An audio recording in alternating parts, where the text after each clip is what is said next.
podcasts you love. From people you trust. This is TWiT. Hi, this is Leo Laporte, and this is my Tech Guy podcast. The show originally aired on the Premier Networks on Saturday, October 9th, 2021. Listen carefully for the debut of Mikah Sargent. Enjoy. Oh, this is episode 1835. The Tech Guy podcast is brought to you by userway.org. Userway ensures your website is accessible, ADA compliant, and helps your business avoid accessibility-related lawsuits. The perfect way to showcase your brand's commitment to millions of people with disabilities. You know, it's not only the right thing to do, it's also the law. Go to userway.org/twit for 30% off Userway's AI-powered accessibility solution. And by Codeacademy. Join the millions of people learning to code with Codeacademy and see where coding can take you. Get 15% off your Codeacademy Pro membership when you go to codeacademy.com and use the promo code TechGuy. And by AT&T Active Armor. We rely so much on our phones these days and are always on them, whether it's live streaming content, catching up with family on weekly video calls, or watching your favorite podcasts. There's no room for fraud calls. Thankfully, AT&T makes customer security a priority, helping block those pesky calls.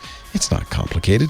AT&T Active Armor, 24/7 proactive network security and fraud call blocking to help stop threats at no extra charge. Compatible device and service required. Visit att.com/activearmor for details.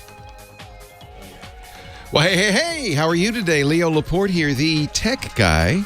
Time to talk computers, the internet, home theater, digital photography, smartphones, smartwatches, all that jazz. You know, anything with a chip in it. 8888 Ask Leo is the phone number. 888-827-5536. Now, that's toll-free from anywhere in the U.S. or Canada. Outside that area, you could still reach me, but it's going to take something like Skype or something like that to do it. 8888 Ask Leo. The website, you should know this too. It's good to know ahead of time.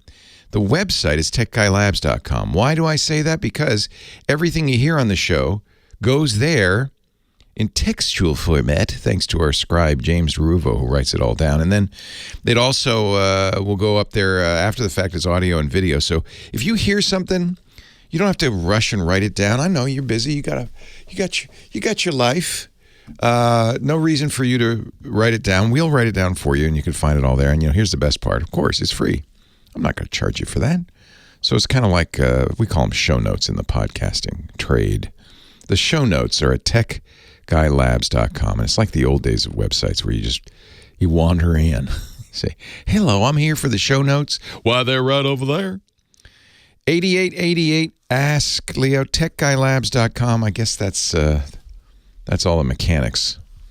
We could talk about the week, what happened this week in the tech news. Absolutely nothing. Nothing happened. No, Facebook didn't go down again on Friday. What, are you crazy?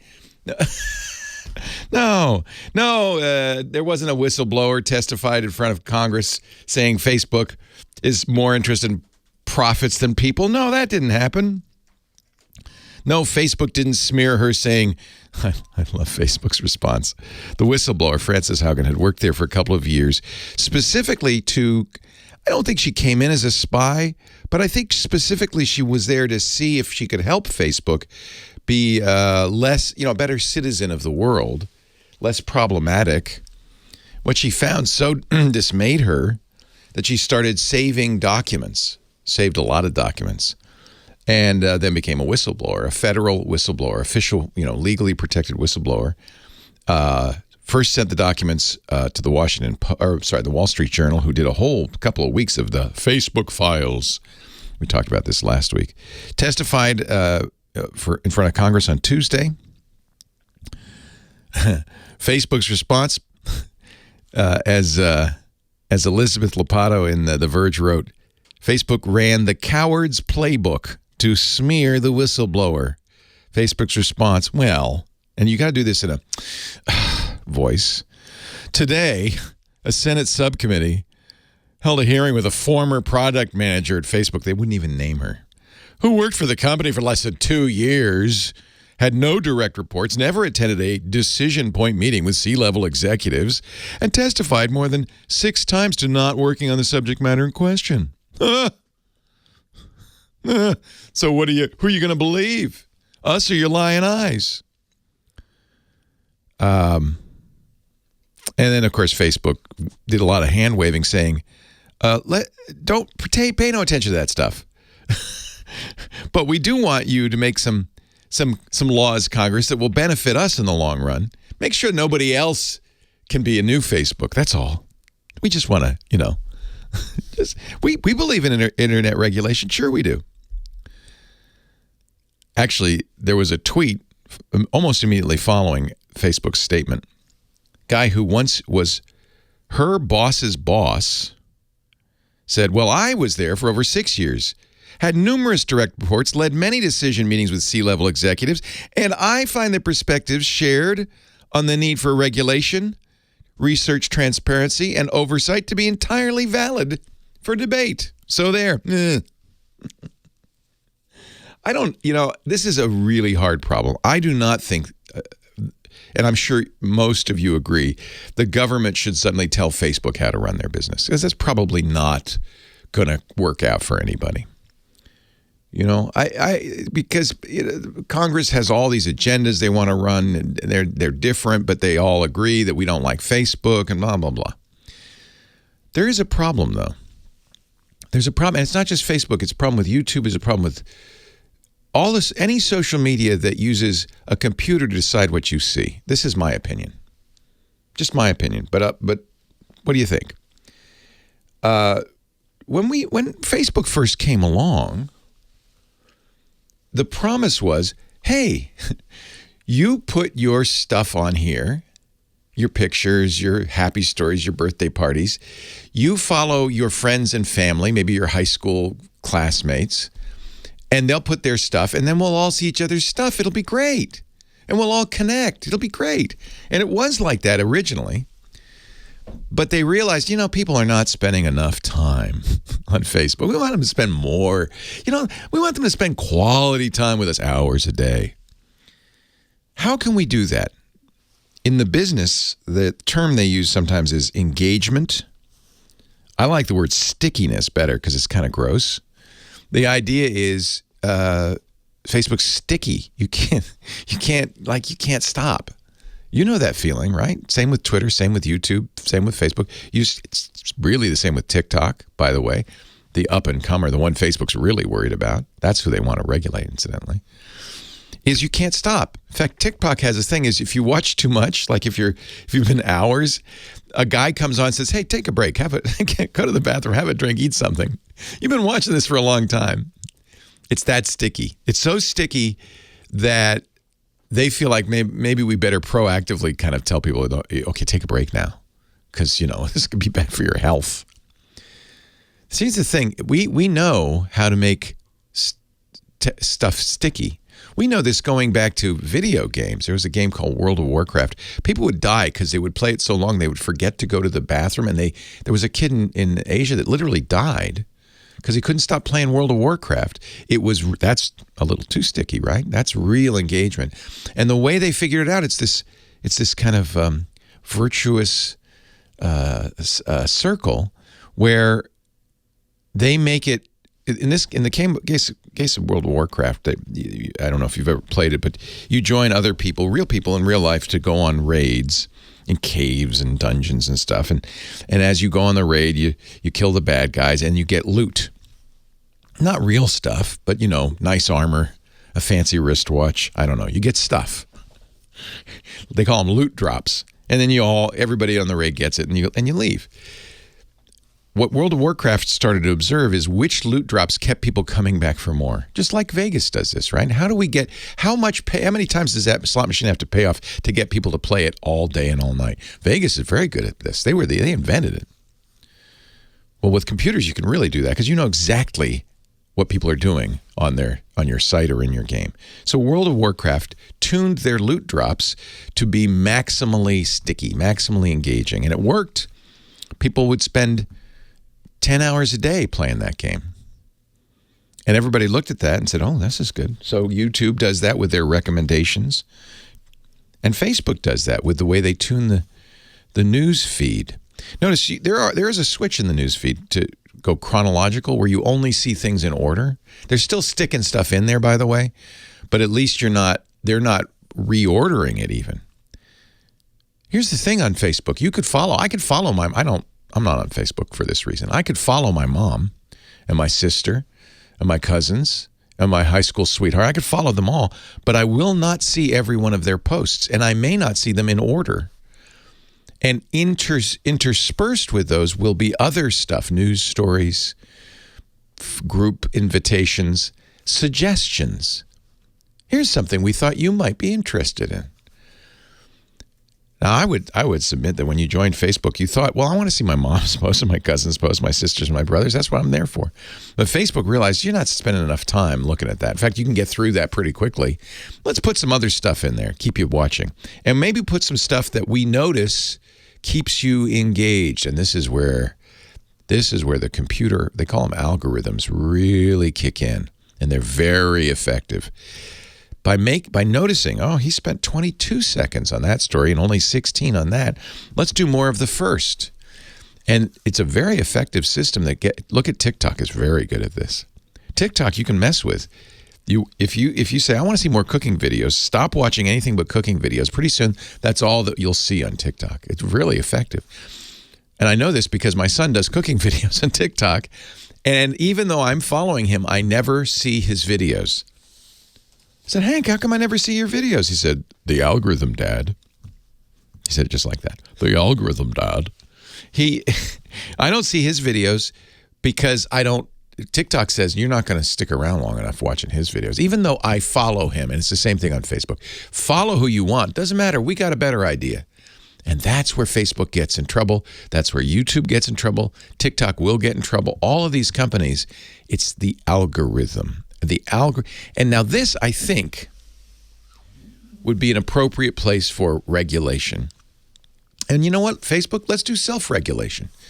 Just say, okay, we're going to stop trying to game it. We're going to let people just do what we promised in the first place, see the people they follow and nothing more. And you know what? We can do it in chronological order. There is a switch on Facebook, but notice, you switch it, it's in chronological order. Oh, that's nice. Next time you come back, it's back to the old. We'll tell you what to watch. We know better, because they do. If all you're optimizing for is profit. And that's what Frances Haugen was saying. Facebook values profit more than people. Of course it does. It's a company. That's its job. And it's very good at it. That's why it makes billions of dollars. It's very good at it. So is YouTube. Very good at it. But there's a consequence, because the algorithmic stuff, unfortunately, it's our nature. You ever drive by a car accident? Traffic really slows down, right? We're rubberneckers. We love conflict. We love, what's the stickiest stuff? The stuff that triggers the most emotion. That could be love, could be happiness, but it also could be anger, could be outrage. And notice, and this is why I stopped using Facebook, I always felt a little upset after I went on Facebook, and I realized it's because they are attempting to get me emotionally frothed up because I stay there longer if I am. That's what they have to stop. What do you think? That's what my opinion is. That's what they have to stop. And I don't, maybe a regulation would be a way to do it, or maybe they should just stop on their own. Would they still make money? Yes. Would they make as much money? Probably not. Would it be better for society? Would it be better for you and me? Absolutely. You joined Facebook not to get upset. Well, maybe somebody did. I don't know. But I joined Facebook not to get upset, but to see what's going on with my family and my friends. Maybe that's not as sticky, but that's what the promise was, and I think that's what Facebook needs to live up to. Anyway, my opinion. 8888 Ask Leo. Here's your chance to express your opinion or find out what's wrong with your printer. We would do either one. 888-827-5536. Toll free from anywhere in the U.S. or Canada. I'd love to get your calls, your thoughts, your comments on all of this. And I know it's complicated and it's hard to know exactly, what the right thing to do here would be. But let's try. Leo Laporte, the tech guy. More of your calls. Actually, our first call's coming up.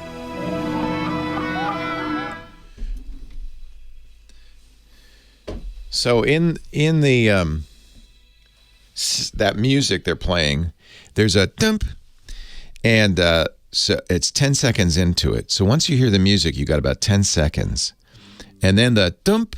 So there are 4 breaks. Top of the hour, got roughly quarter after, half past, quarter of. I'll give you the clock. But the top and the bottom are what they call hard breaks because they're network outs, so that we have to hit it exactly at the time. The quarter after and quarter of are flexible, but what I've found in my life is if it's flexible, like I just did, I'll talk too long. Yeah. And then I'm screwed in the next break. It'll be a minute break. Yeah. Okay. So I allow myself flexibility only at the beginning of the hour because that's the churn. And so this is wrong already. Okay. But it will be right for the rest of them. When it's green, it means I'm talking. Red or yellow means you have a minute left. Red means 30 seconds left. And then blue means in commercial. Gotcha. So this is actually how much until the next time I have to stop. Okay. Gotcha. So that's slowly ticking down. But you'll see for the rest of the breaks, it'll be right on. It's only the first one I allow myself that. So, and then what happens is they play that sounder, and in that sounder is an embedded tone that's inaudible that triggers automation equipment because many of the radio stations don't have humans sitting at the board that play their ads automatically. So there's a post in it. After 10 seconds, it goes, and then that dump is when the trigger tone is in there. So that means technically I will be cut off by many of the stations at that exact point. So if I talk past that point, nothing. Some stations don't hear it, and it's really hard. I just screwed it up just now. I kept talking a little bit, but I try to make it so that could end at a reasonable point, like there's a pause. And in theory, I shouldn't talk at all after that. And then our wonderful board op. Hello, wonderful board op. Hello. She's great. She's down in Sherman Oaks. She cuts my mic, so you don't have to worry about cutting your mic. Okay, cool. So like right now, my mic's hot, but it could be on the air, but it's not. Yeah, and so you do hear everything. Yes. Yeah. Okay. So now. And I hear that music. I'm not getting a cue from this, but you get about 3 or 4 seconds before you could talk, and then she'll put you up. Hello, telephone angel. Hi. Kim Schaffer is back. Did you have a nice vacation? I went to a wedding, and I have 50 cents here because both Burke and Heather lose. I did not make out with the best man, nor did I make out with the band. So, can I just mention, just because it's a sensitive topic, I did not participate in this wager at all.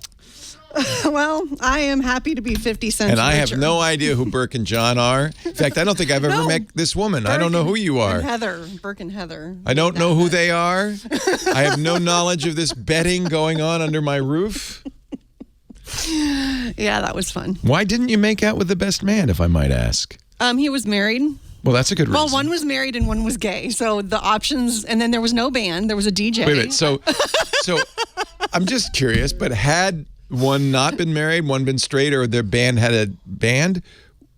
Never mind. I don't even want to know. Who should I talk to first? I didn't drink enough. Who should I did not drink enough. Man, the life of you young people. Let's go to, let's try and save a marriage. How about Jacob in Orange County? Because, his wife poured a bowl of sugar into his laptop. Ah! Can that marriage be saved? No. It's over. Thank you, Kim. You're welcome. Thank you. Jacob, Leo Laporte, the tech guy. What happened? Hey, good morning, Leo. How are you? Good morning. I'm fine. How are you? More to the point. Well, we're great. Unfortunately, my wife dumped a whole bowl of sugar on my laptop computer. That not on purpose, right? No. It was a complete and total accident. How do you dump a bowl? Okay, I don't even need to know. The laptop was on a kitchen counter, partially my fault. Yeah, that's what she's saying. That's her story, and she's sticking with it. Was it wet sugar or just dry sugar? Dry granulated sugar. That's good, because if it had been wet, that would have been a problem. It would have penetrated in, and that's like if you spilled a soda pop on your keyboard, that usually means it's over. So this is a laptop, and it didn't penetrate, right? It's just granules. Exactly right. Yeah. Can you shake it out? little bit crunchy now. Okay, so here's what I would suggest. Most laptops, you can remove those keycaps. Before you do that, take a picture, please. And I only know this from my personal experience. Having removed the keycaps and then going, oh, crap. I know it's QWERTY, but where does this go? So take a picture so you know where all the keycaps are going to go. And then you can gently use a butter knife, since you're in the kitchen, pry off the keycaps. And what that's going to do is expose the switches underneath. And that's where the crunch, where the crunchy goodness lies. And you could blow it out with compressed air, or I wouldn't use your breath. But and I wouldn't use a hairdryer, nothing warm, but you could blow it out with compressed air. Be careful when you use compressed air on a computer, because if you keep squeezing the button, it starts getting condensation. It's so cold, and then you're blowing moisture in the computer. Moisture is the enemy. So remove the keycaps, shake it, shake. If you've got a little, they make little computer vacuum cleaners, little tiny vacuum cleaners, that would work. Burke, who is our repair guy here at the studio, says, no, don't blow on it. No compressed air, vacuum. But nobody probably has a vacuum small enough. But you can get those granules out. Chances are it hasn't penetrated into the mechanism. Most laptops, the keyboard is kept somewhat separate from the insides. Not maybe waterproof. So whatever you do, don't get it wet at this point. Take off the keycaps, shake it out, put them back. You're good to go. Leo Laporte, the tech guy. See, I missed it again. You heard that little dare? Do you actually have maybe 2 seconds right after that? After the bamp? Yeah. The bamp is not the tone? It is the tone, but they give you Oh, the automation isn't that fast. The robots have bad... they give me more time? Yeah, it's a second and a half. Micah says maybe don't tell him that. I should introduce you to Micah. Oh, do you have a camera? Oh, but it's not hooked up. I can put it up here. This is Micah. Don't tell Julie yet, but I haven't told her yet. But I thought it'd be good to have an apprentice. Help. So then I don't have to do best ofs, and he can fill it. Yeah. Exactly. Precisely. Micah's a great guy. There's a couple of benefits to Micah. He's young, and he's good looking. Young and hip. Young and hip and handsome. So there's 3 benefits. So eventually what I'm going to do is kind of get him used to this. And then we're going to fix the backdrop because that really looks crappy. But eventually I'm going to start introducing him as my apprentice. And he's going to help me with questions. So it's going to start being a 2-person show a little bit. And that's really, if he can get comfortable, and I don't expect it to happen overnight, but if he can get comfortable in a few months, yes, then I think the idea is he's on our staff. He could take my place. Maybe for the new year. Yeah, maybe. That would be a good target. But I have to talk to Premiere about it because obviously they have to. They won't tell no, of course not. Once they meet Mikah, they'll love him, as everybody does. So he's super smart, super talented, young, very personable. He does a number of shows on the regular network, on the podcast network. So he's really good. So, but first I want to get him kind of comfortable. This is not ideal. We got to get you a table you can put your laptop on. We got to get a better backdrop. I don't know. We could put a sign up there. I'm Mikah. Oh, he does have a mic though, right? The tech lad. There it is. And listen to his nice voice. He has a nice voice. Hello, pleasure to meet you. See? He's a nice guy. Mikah Sargent, the tech lad. Never made out with Kim Schaffer. There's another selling point. Yeah, apparently that's something. Why you? Wow. You were the one who brought it up. I would have never said that. There's a bet on if I'll make out with the best man. Good Lord. She said that on the air last week. 50 cents. Heather. I heard it. I saw it with my own eyes. And then, they're saying Mikah needs this is going to become like a morning zoo. Yeah. Can you get That would be fun. like a ding ding ding ding ding? Yeah, get some We need devices, sound effects. kazoos and horns. I have. You can the do your sound effects voices right here. I can do voices. We're going to turn this into the Howard Stern show. Oh my God. Yes. I have. I don't know if this is working yet. No, I got for some reason the Stream Deck every once in a while I have to rejigger it. This has all the sound effects though. I got page after page of sound effects in here. So yeah, we're ready. We're ready to do a zoo. You can handle all the technology, and I'll be the laughing girl in the back. Yeah, that's always the role of the woman. Stereotypical. The woman, yeah, girl. like going back to Robin Quivers on Stern. She just laughs. She holds her own now, though. She's getting. Yeah, I noticed she's gotten a little. She's a little bit good for her. Yeah. Well, she's only been doing it 30-something years, I'm sure. Yeah. Say Baba Booey. Baba Booey. Good. You got it. You're hired. And scene. All right. So now we're getting ready for this cat right here, Mr. Scott Wilkinsonian. Hello, Scott. Hey, Leo. How are you? Doing good, thanks. Hi, Micah. Hello, Scott. Have you met Micah? I don't think we've officially met. I don't think so. Nice to see you. Yes, nice to see you as well. So there we go. You can hear now his theme song. Oh, groovy. And then each of them has their own lower third, so I switched that. And then the theme song. And I'm on the two-shot so we can see him. And of course, this is music that they played, right? Scott Laura Wilkinson plays this. Gotcha. Yes. So Laura does all the music. And we don't, by the way, put it in the podcast because we don't own it. So then I watch this. It's time for the hipster himself, Mr. Scott Wilkinson, our home theater geek. He's all about the big screen TVs and the surround sound. Contributor at techhive.com. Hello, Scott. Hello, Leo. Hello. How you doing? Say hello to the man in the TV. I'm doing well. Actually, I see you. People don't know you're on Skype or Zoom or something. And I see you on a really pad television set. I don't know who makes this, but it's like you're in the room with me. Your head's roughly the same size as mine. Roughly the same size. Yeah. It's kind of cool. Exactly.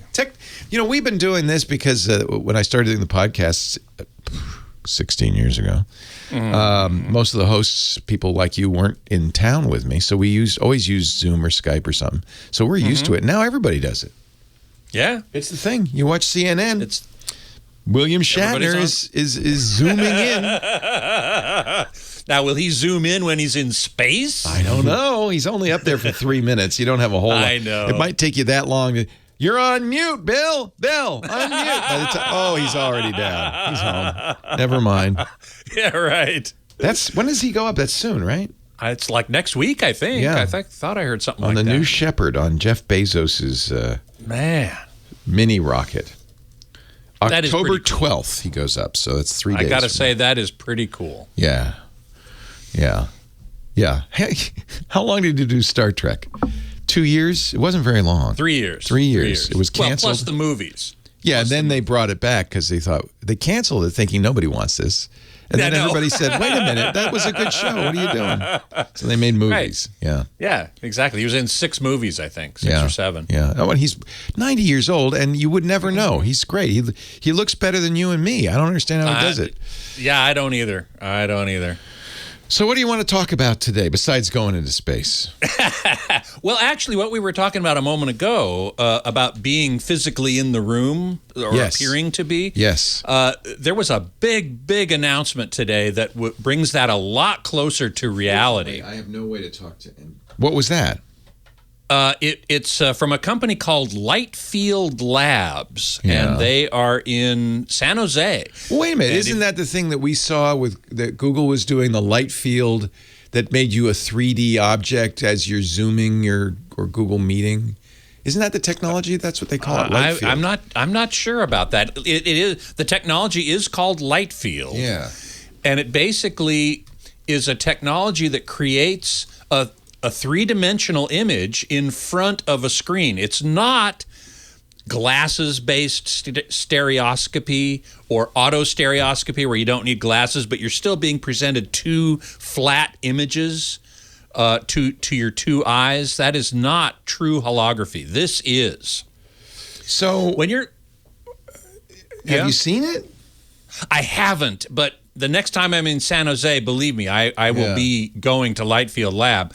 I have seen another demonstration of this type of technology. In fact, I talked about it here a couple months ago from Avalon Holographics. But that was pretty crude. This is orders of magnitude more advanced. Yeah, we saw sort of this kind of thing when we were at CES 2 years ago, didn't we? No. Isn't that what we were seeing? No? No. What we were seeing was more autostereoscopic. Okay. Light field really replicates exactly what you see out in the world. You look out in the world and light rays are reaching your eyes from all different directions. Yeah. And that gives you all kinds of cues about exactly where it is. With a stereoscopic image, the light rays are only reaching you from one direction, really. Each eye only gets light from one direction. But with this, you're getting, this is a way of reproducing exactly how light rays reach your eye from the real world. Do you have to sit in a very specific spot? No. You can walk around the object. It looks like like it's floating in air. It's really astonishing. It's a little sparkly though, right? Like kind of not. Well, fully I don't realistic. think so. No. Dig this with a television, say a 65-inch 4K TV. Yeah. You have 8.3 million pixels. Okay. Display. You have 10 billion pixels in roughly the same area. Wow. Yeah. Wow. Yeah. They demonstrated it with a 28-inch diagonal cubic tile. And like micro LED, which we've talked about on this show a number of times, you can assemble these tiles into a much larger display. And the demonstration that a lot of people wrote about last week, I didn't get a chance to because I didn't see it, but there was one video, at least, from CNET where a woman went in there and she said, I'm trying to reach this chameleon and I'm trying to touch it and my hand just passes through air. There's nothing there. But it was seriously realistic. I can't wait to see it. I think it's going to be really amazing. First of all, imagine a wall-sized TV, like we've been talking about, micro LED, but where the people or the action, whatever you're watching, is out in front of the screen looking all the world like it's in the world, like it's real. It's astonishing. Okay, you tell me when you see it how astonishing it is. I'm very skeptical about all this stuff. Well, we keep you don't hearing live about... too far from San Jose. Oh, I you guess should I could go down there. Am I allowed? Can you just knock on the door, say I'm here? I'll hook you up, man. Will you hook me up? I know those people. Yeah, I'm looking at the video on their website, and they make a lot. So it's another one of these where I feel like they're kind of tricking you because there's only one holographic thing, the chameleon. The rest of it's real. So they're putting it in what looks like a terrarium. Right. And the rest of it's real, the terrarium. And the whole, I have to tell you, I don't think I'd be fooled. You're looking at a two-dimensional image on your computer. But it's a little sparkly. It's not. Well, again, I haven't seen it myself. Yeah, you tell me when you see it yourself. I don't know why I'm so skeptical about this stuff. I know. They keep promising this, and it never happens. I know. But from what I've seen, from what I've read, and what I've seen, they're planning to bring this to market in some form or another. Sure. As soon as they get those billions of dollars in venture capital, they're going to bring it to market. They've already got Then they don't have to bring it to market. They're good. Samsung, Verizon, Comcast, they're all investing heavily in because if you could get this to work, you'd be a millionaire. Oh, you'd be a gazillionaire. You'd be a gazillionaire. but the first step before getting to work is to get $1 gazillion from companies who think you can make it work. Right. And maybe you could skip the last part. I just recently heard a phrase or a motto from Silicon Valley: "Fake it till you make it." Yeah, or just fake it because. Or just fake it. There's plenty I have confidence in these guys. I've talked to these guys. I'm sorry, I'm such a cynic. They know what they're doing. So how do they? So they must have projectors aiming at your eyeballs, right? They have some sort of light source aiming at your eyeballs and a screen that controls the phase and direction of the light beams. And they must have a camera looking at where your eyes are so they could aim the beams, right? They must be. Well, no. The beams, if you were looking at something out in the real world, it doesn't care whether you're looking at it or not. The light reflecting off of an object in the real world, those light rays go in a certain direction. Yes, and if they happen to intersect your eye, then you see it. Right, there's an infinite number of them. Correct, which and this obviously is not an infinite number. practicable. Yes. Right. But this thing has like 10 billion of them. Oh, I guess, yeah. And that's starting to reach the threshold of believability. Yeah. It's amazing. Yeah, I'm very impressed. All right. We've been waiting for a legit kind of holographic image. Yep. That's always exactly been the right. stuff of sci-fi. Scott Wilkinson, all his stuff on techhive.com and other places. Join him here every week. Leo Laporte, the tech guy. Thank you, Scott. You bet. I don't know why I'm such a skeptic. Maybe this time. Eventually, somebody will do it. I can't wait to get there and see it. Yeah. Yeah. Maybe it's a long way to go, but it might be worth it. It might be worth it just to see it. The unfortunate reason for me to be near there is a good friend of mine recently passed away in Santa Cruz. So you're going up anyway. So when I go up for that, and I don't know when the memorial is yet. Let me know, and maybe I'll meet you there. We might as well do it together. Yes, absolutely. I'd be very happy to do that. They can disabuse me of my notion. I just with so many companies like Magic Leap. I know. It's just so many companies have been trying this, and I've yet Looking to see. Glass. And no, this is the real deal. I'm convinced. What does it take to make the video? Do they have to have many cameras shooting the object? They must have some sort of light field camera, right? You have certainly there are things as light field cameras, and you can shoot from many different directions. You remember the Lytro? Yeah. Lytro. Yeah, camera? totally remember the Lytro. Yeah. That's an early form of a light field camera.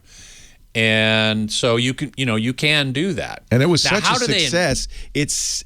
No, never mind. It was before its time. Oh, that's it. Before it worked is what it was. But before it worked. Okay, yeah. Well, but that's part of what before its time means, right? Yeah. Interesting. It didn't work. Yeah. I'm pretty convinced. And what I would suggest is that you not only look at the Light Field Lab video, but look at the CNET video. Okay. Again, you're looking at it on a 2D screen. No, I understand. So you can't see the 3D part of it. Yeah. But you can hear the woman who's the CNET correspondent. She goes into the room, she looks at it, she describes it for you. That I think is a better introduction to the idea. Yeah. And it's on their website. On their website, there's a section called Press. And one of the CNET links is to that video. And I really recommend that you check that out. And listen to her talk about it. Don't just watch it. I have to say, all of the demo things look like they're not real. They're rendered.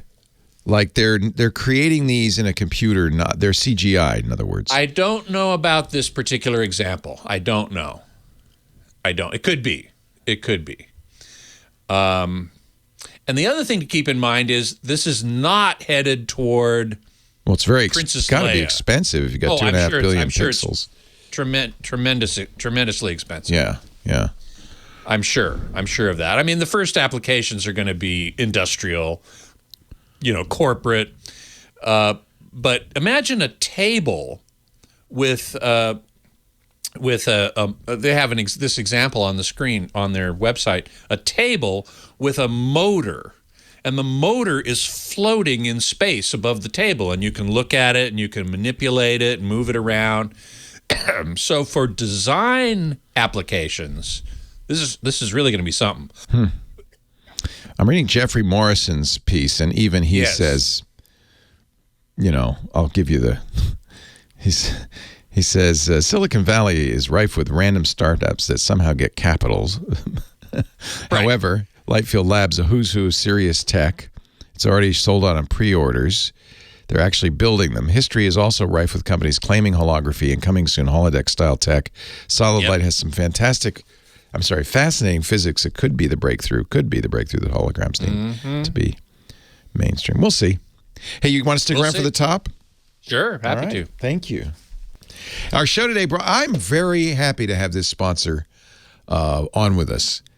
I was really thrilled to talk to them. They are really making a difference. You know, we have a lot of blind listeners on the show because radio is accessible to people who don't have low vision or no vision, right? You can listen. It's great. That's one of the wonderful things about radio. But what about your website? Can they access that? Can they handle the nav bar? When there's images on the website, can they hear what that image describes? This is something that, of course, it's right to do. You want to make your website as accessible as possible. You want to open your website to the millions of people with varying abilities, for sure. But I also might add that it's also your legal responsibility. Thanks to the Americans with Disabilities Act, the ADA, you need to keep any public-facing entity accessible.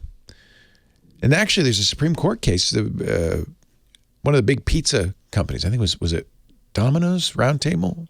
Can't remember. One of the big pizza companies said, well, our website doesn't have to be accessible.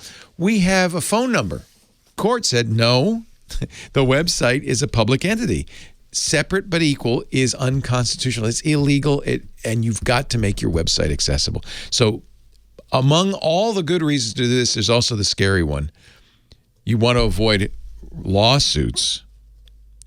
Userway is the way to do it. This is a really great company. Userway.org, USERWAY. It is AI-powered, and I'll explain in a bit why you need AI to do this, that goes through your website and tirelessly enforces the hundreds of WCAG guidelines. WCAG, that's how I was told that's how they pronounce it.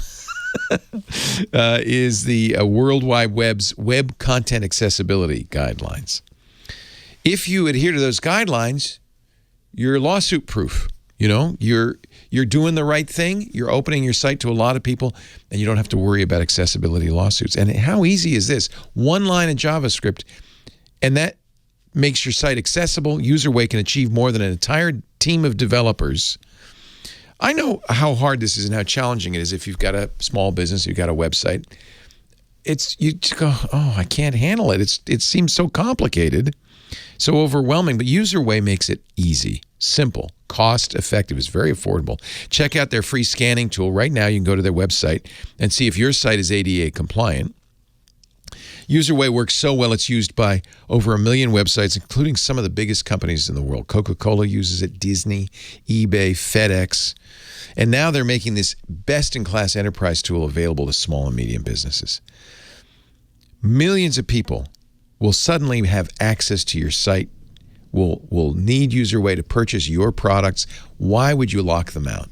And the beauty is, if you need to scale, look, are you going to get bigger than Coca-Cola, Disney? If you need to scale, Userway can do it. They do it with AI because, for instance, the alt tags, we talked about this before, the images on your website, if you want to make your website accessible, there's an accessibility layer for all websites that screen readers and other tools use. You want to make sure that accessibility layer has a text description of the image on there. You can go through all your images. You'll miss some. It's a lot of work. Userway does it automatically with AI. It recognizes the image. It says Golden Gate Bridge. Now, you can modify it if you want. This is the other thing. They can walk you through it so you can customize this. Userway is so easy to use. It's completely platform agnostic. WordPress, Shopify, Wix works. Same goes for AEM, Sitecore, SharePoint. It's one line of JavaScript. Couldn't be easier. Actually, I have a visitor. Susan Bennett, who does the voice of Siri. She loves Userway. Hi, I'm Susan Bennett, the original voice of Siri. You won't hear me say something like this too often. I'm sorry, I don't understand what you're looking for. But every day, that's what the internet is like for millions of people with disabilities. UserWay fixes all of that with just one line of code. One line, JavaScript. Listen to Siri. UserWay can make any website fully accessible and ADA compliant. With UserWay, everyone who visits your site can browse seamlessly, customize it to fit their needs. It's also a perfect way to showcase your brand's commitment to millions of people with disabilities. Go to userway.org/twit. You get 30% off UserWay's AI-powered accessibility solution, UserWay, making the internet accessible for everyone. Userway.org/twit. Thank you, Userway. I am so glad we could talk about this. Please use that address so they know you saw it on the Tech Guy podcast. Userway.org/twit. Now back to the show. Leo Laporte, the Tech Guy. Ain't that a shame? 8888 Ask Leo. Larry's on the line from San Francisco. Hi, Larry. Hello, Leo. Nice to talk to you again. Nice to talk to you.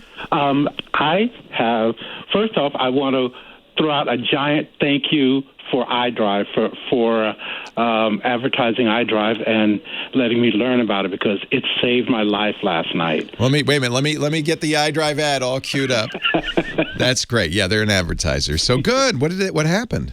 Well, it ties into the question I have. I was trying to get my computer to a place where I could install Windows 11 later. And I keep getting this issue where it says I need to initiate secure boot. And I'd done everything I'd read about. I'd updated my BIOS. I have an Asus motherboard. I updated the BIOS. I went into the BIOS to try and find the control that you're supposed to flip to turn secure boot on, and I couldn't find it anywhere. So I did some more reading, and it said that you should also have your partitions need to be GPT. I think it was GPT. So, yeah, let me ask you a couple of questions. Was this machine... was this a Windows machine that you bought in the store? No, I built this. You built it. Yeah. And when you installed Windows, it installed just fine, Windows 10? Sure. Yeah. So you had Secure Boot turned on, because without Secure Boot, Windows 10 wouldn't install either. At some point, did you go into BIOS and turn off Secure Boot? Because that's a BIOS technology. No, I didn't even know what Secure Boot was. I wasn't trying to do anything about that. Microsoft started doing this a few versions ago, where they would cryptographically sign the operating system, and then the computer would have keys, and this was to keep a bad guy from modifying your operating system. The computer would have keys and say, oh, yeah, this is from Microsoft, it's good, and you would install it. And the reason I'm aware of it is because most Linuxes are not cryptographically signed. The certificate doesn't exist in the BIOS, so you couldn't install Linux on these machines unless you disabled Secure Boot, which you can do. Most people wouldn't want to. Chromebooks come with a secure boot process as well, because it's good for security. When Microsoft first introduced it, a lot of people said, "Oh yeah, it's also good for Microsoft," because you can't, but install Windows without it, and you can't install anything besides Windows with it. But they did give you a switch to turn it off. I don't know why it's not seeing secure boot. That's what's interesting. Yeah, I mean, I did see something about keys as I was casting around, but I didn't change or touch anything. Anyway, so I did some more reading, and it said you have to have partitions with GPT, and I was you do. If the only thing you've ever done on this machine is Windows 10, is that correct? Yes. It's all properly set up. You're using Secure Boot. You wouldn't have been able to install Windows 10 without it. They're GPT. It's UEFI. So all of that is a given. Otherwise, Windows 10 wouldn't be on it. What's the process that you're using to upgrade to Windows 11? Oh, I'm not upgrading to it yet. I just used their health tool to see if I could. And it said you can't. Right, because it keeps telling me I need to... Is it saying TPM? Is it saying anything about TPM? No, it says Secure Boot. I'm wondering if this is a TPM issue. Microsoft has said Windows 11 will not install on machines that don't have an 8th generation or later Intel processor. How old is your machine? Mine, well, it's, maybe 2 years. But I know, I've run the test before, the checker, and it said everything is fine except Secure Boot. How strange.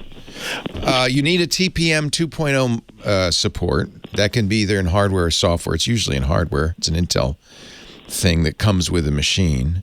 You built it yourself with from scratch. Right. Okay. What's the processor on there then? It's an i7, 8700. Okay. So that is 8th generation. Right.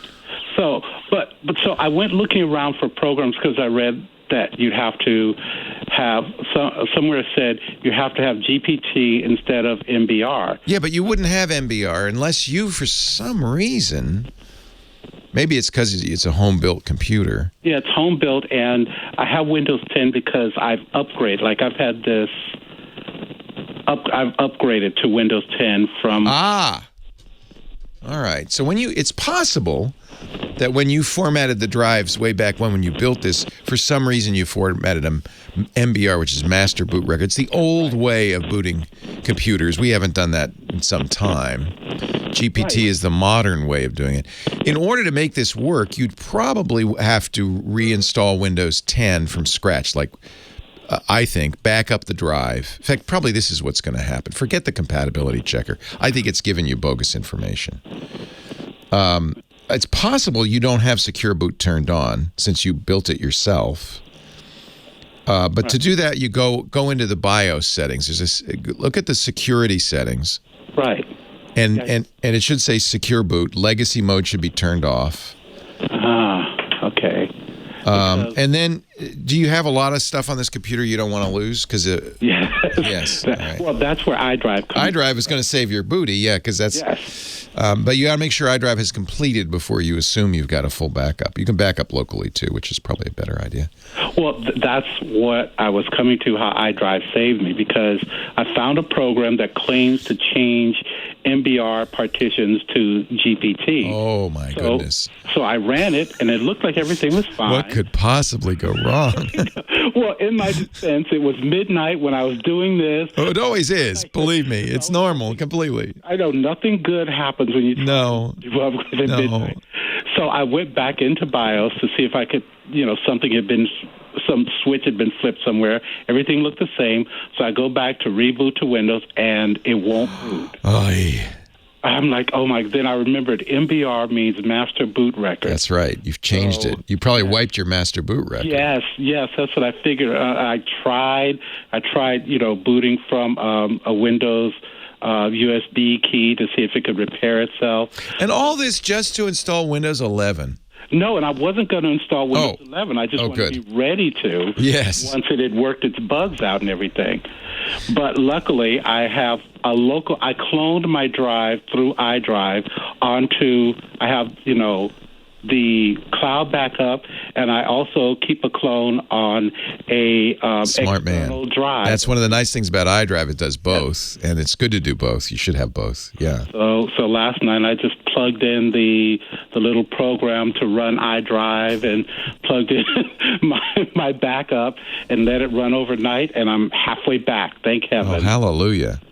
So thank you, iDrive. So ultimately, I think what you want to do is, it probably is the case when you built the computer, you didn't worry about this. No. And didn't know, and so you formatted an MBR, I would guess. Maybe you pre-formatted the drive before you did the installer. The installer would do it right.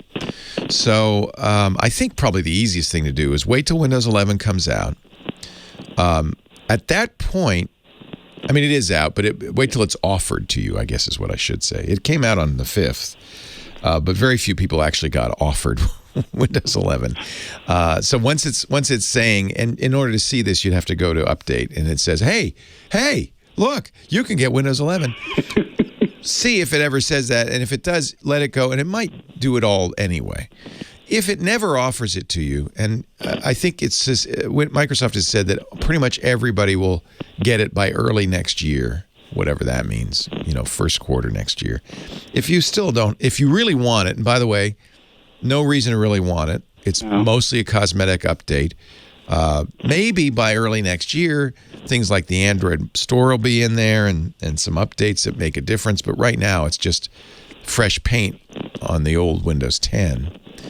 I like it, but there are still bugs with it and stuff, so I wouldn't rush to do it anyway. But at that point, you probably would want to, you've already got a good backup, just download the Windows 11 ISO and run it on top of it, wipe the drive and start over. And it will be smart. If you run the Windows installer, with an empty drive, fact, I would delete all the partitions. It will then partition it properly, put the right GPT and on it and everything. That's a strange thing. Yeah, thank goodness for iDrive. By the way, our sponsor, I think the Federal Trade Commission would require me to say at this point, they are our sponsor, but they are beloved. Okay, Scotty, it's all yours, my friend. Thank you. 8 minutes and 35 seconds of goodness. Woo. So, hey, everybody. Nice to see you as always. I've been talking with Table in the chat room about something he was asking about called MX4D. And it's one of these things that's available in certain theaters. The theater group is called B&B Theaters. And they look like they're in the Midwest, maybe. Ankeny, Hannibal, Main Street, Overland, Kansas, I assume.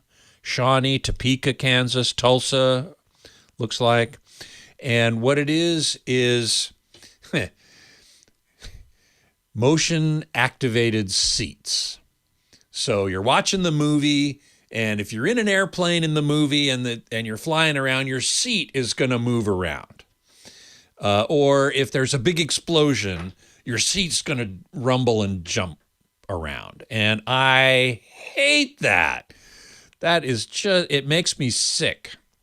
Literally, motion sick. Now, I'm susceptible to motion sickness anyway, so it's not really surprising, but I remember quite a few years ago at Cedia, Runco, the company that used to make very high-end home theater projectors, set up a demo theater at Cedia. And they had these motion-activated seats. And I sat down, started the demo, the seats started moving around, and I got up and left right away. I said, sorry, I can't do this. This is really uncomfortable. So I came back a couple days later, and I was very honored. They said, here, sit in this seat. We unplugged the motion activator so you can see the video that we're doing. So that was very nice of them, and I thank them very much for that. But it makes me run screaming from the theater. So if you're into that kind of thing, I know some people who have put that in their home theater, and more power to them. If you like that kind of thing, you can buy it, you can install it in your home theater, and knock yourself out. But I wouldn't be caught dead with it in my home theater. That's for damn sure.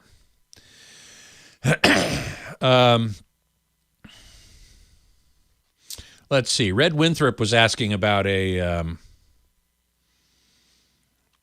65-inch smart TV. Budget's about $1,400.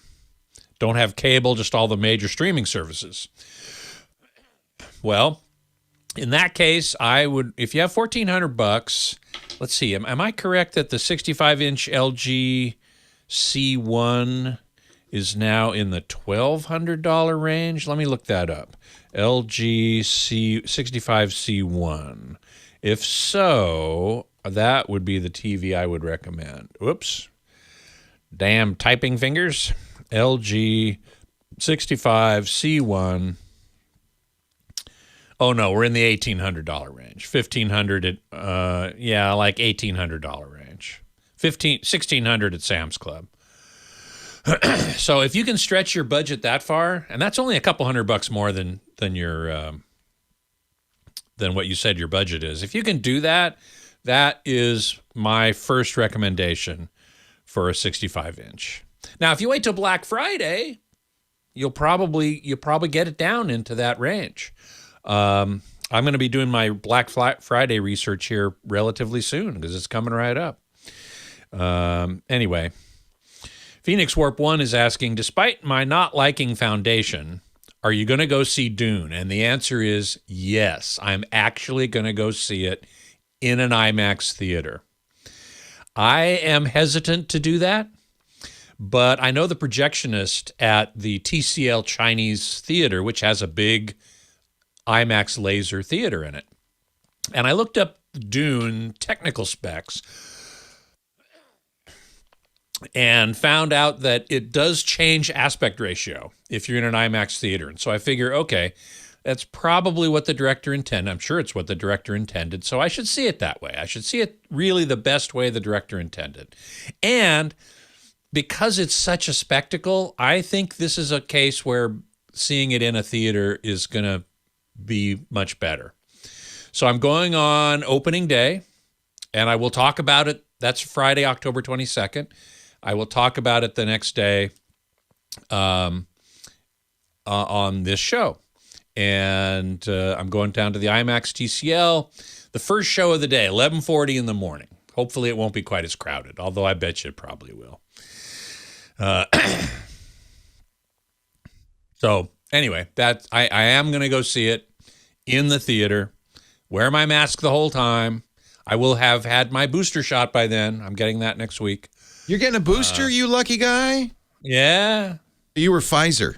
I did get the Pfizer vaccine. You're 100 years old, so you get it right away.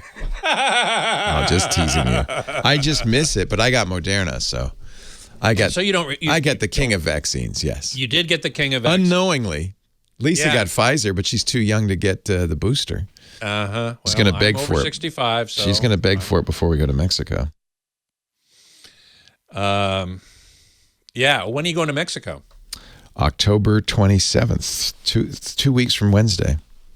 Oh, my God. I know. How long will you be there? Just a week. I'll miss one weekend. Oh, okay. You'll miss one weekend. Are you doing reruns or?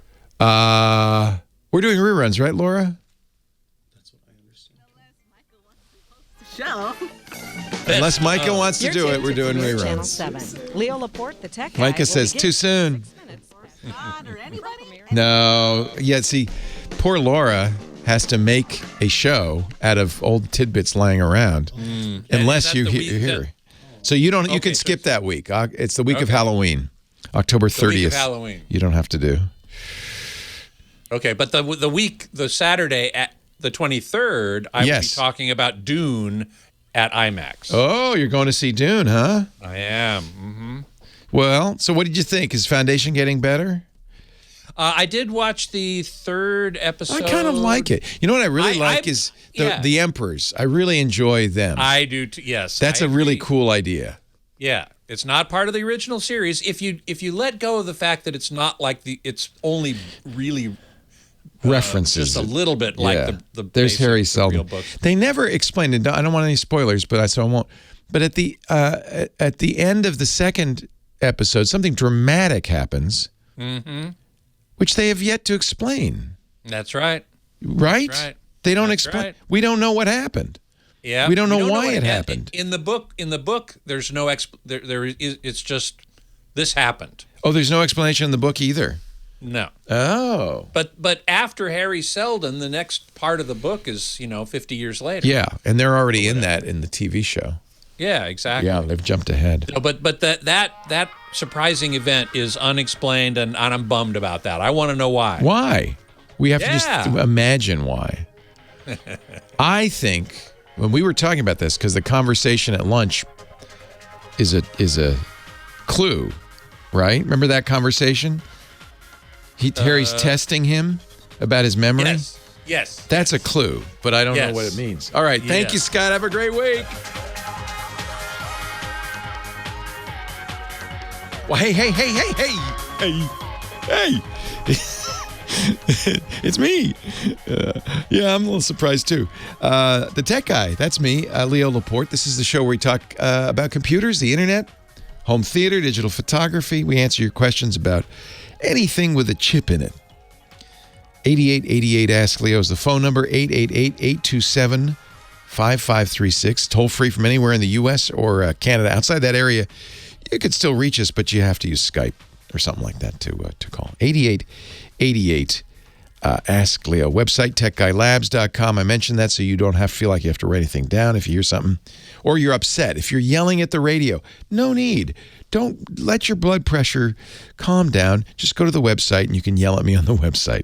It's free. There's no sign up and you can leave comments. techguylabs.com. I won't take it personally, even if you mean it that way. techguylabs.com. Oh, boy, was there a big hacking news this week. There's one that got a lot of headlines, and then there's one that no one has mentioned, which I thought was kind of interesting. So the one that you're seeing a lot of news about is Twitch. You know Twitch? That's where the youngs go to stream themselves playing video games or sitting in a hot tub, oddly enough. And then people come and they watch them do that. They chat, and then they throw money at them. Literally. In fact, we have a friend who does a Minecraft series. He used to do a show on a Minecraft for us on my podcast network, and then he became a YouTube star. And he said, "Well, I'm taking my bricks and going off on my own."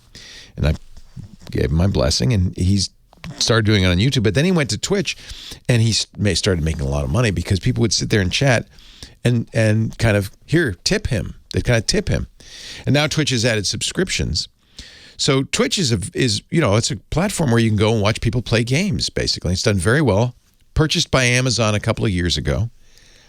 Apparently, though, they didn't get the memo on securing data because a bad guy downloaded everything. This was not a ransomware attack. This is just, he said, you know what, I don't like you. I'm downloading everything and I'm putting it up on the internet, on the site called 4chan. 128 gigabytes. That was basically everything. The source code for the software, even for stuff they were working on that hadn't been released yet. But the big attention, passwords, yes. So if you're a Twitch person, change your password. Turn on two-factor. Streaming keys, Twitch has reset all of those for people who stream on Twitch. I do a little streaming on Twitch, so I got the memo. We're going to change your key. Maybe most interestingly, they also released how much money people make on Twitch. Oh my goodness. By the way, I just want to announce the show is going to be on Twitch from now. Actually, I think it is on Twitch, but I don't make that kind of money.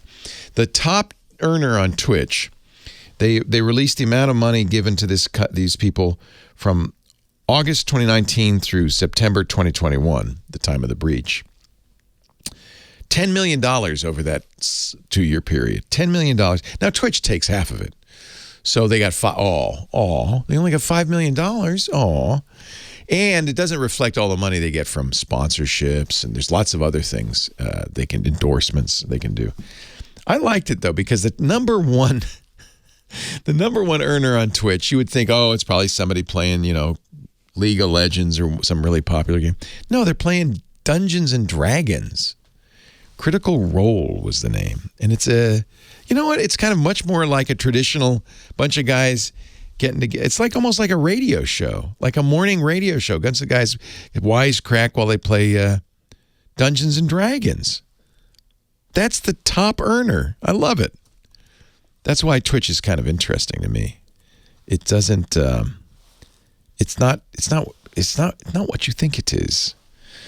Anyway, was it Crucial Role? Maybe it's Crucial Role. Critical Role? Okay. Have you watched them, Micah? Yeah. You like them? Overproduced. Overproduced? Yeah. You don't like them? No. I wonder if I moved it down here. There we go.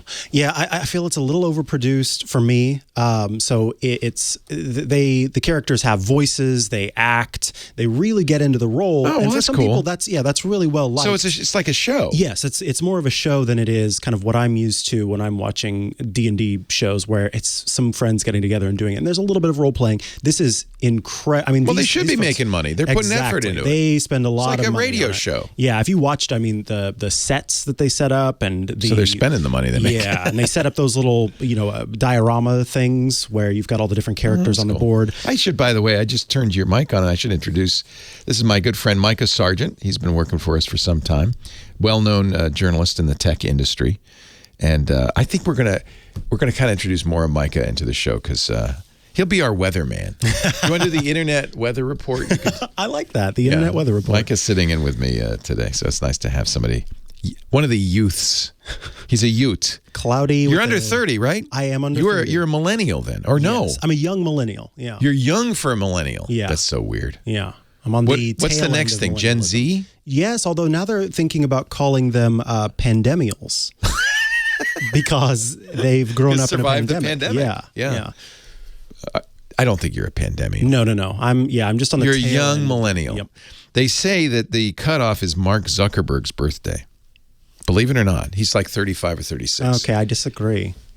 It means you you came of age in the millennium. In the 2000s, yeah. Which is how I would describe myself, yeah. Okay.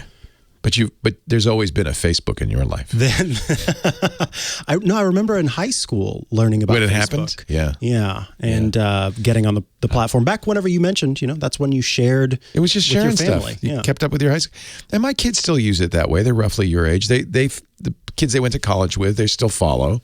It's kind of how they know what's going on. Mm-hmm. And I think a lot of people use it that way. And I wish Facebook would just say, "Okay, that's fine. That's good. We like that."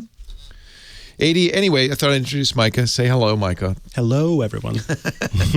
he'll be here from time to time, and if I can show him all the ins and outs of how this stuff works, because it's kind of complicated. Lots of buttons. A lot of buttons to push. But see, I started with just one button and then slowly increased. You're going to have to start with them all at once, right? Yeah. So it's going to take a little training. 8888 Ask Leo. Ann's next, Palos Verdes, California. Hi, Ann. Hi. Welcome. Thank you. Thank you so much for your show. It's the only way I have to ask questions. I am your personal tech guy, Ann. Okay. My main problem is my cell phone. I think I've been hacked. But before that, I want to ask you about this app called Clear, which is used for venues to entry. Yeah. They ask for a photo of your driver's license. Oh, it's going to get worse than that if you want to use it. They take a picture of your eyeball, Ann, and a fingerprint. It's biometric. So Clear started at the airport as a way of getting into the airplane a little faster. I did it at first. It was very embarrassing when they first came out because you'd go up, there's a special line instead of the normal TSA line. So you go up to the Clear line and they go, okay, put your eye against the thing. And they go, okay, it's you, Leo. We recognize you. And then they stamp your ticket. And then they say, give us your stuff. They put it in one of those, the gray bins that you use at the airport. And they barge through the line. They go, excuse me, important person coming through, excuse me. And they go to the head of the line to the x-ray machine.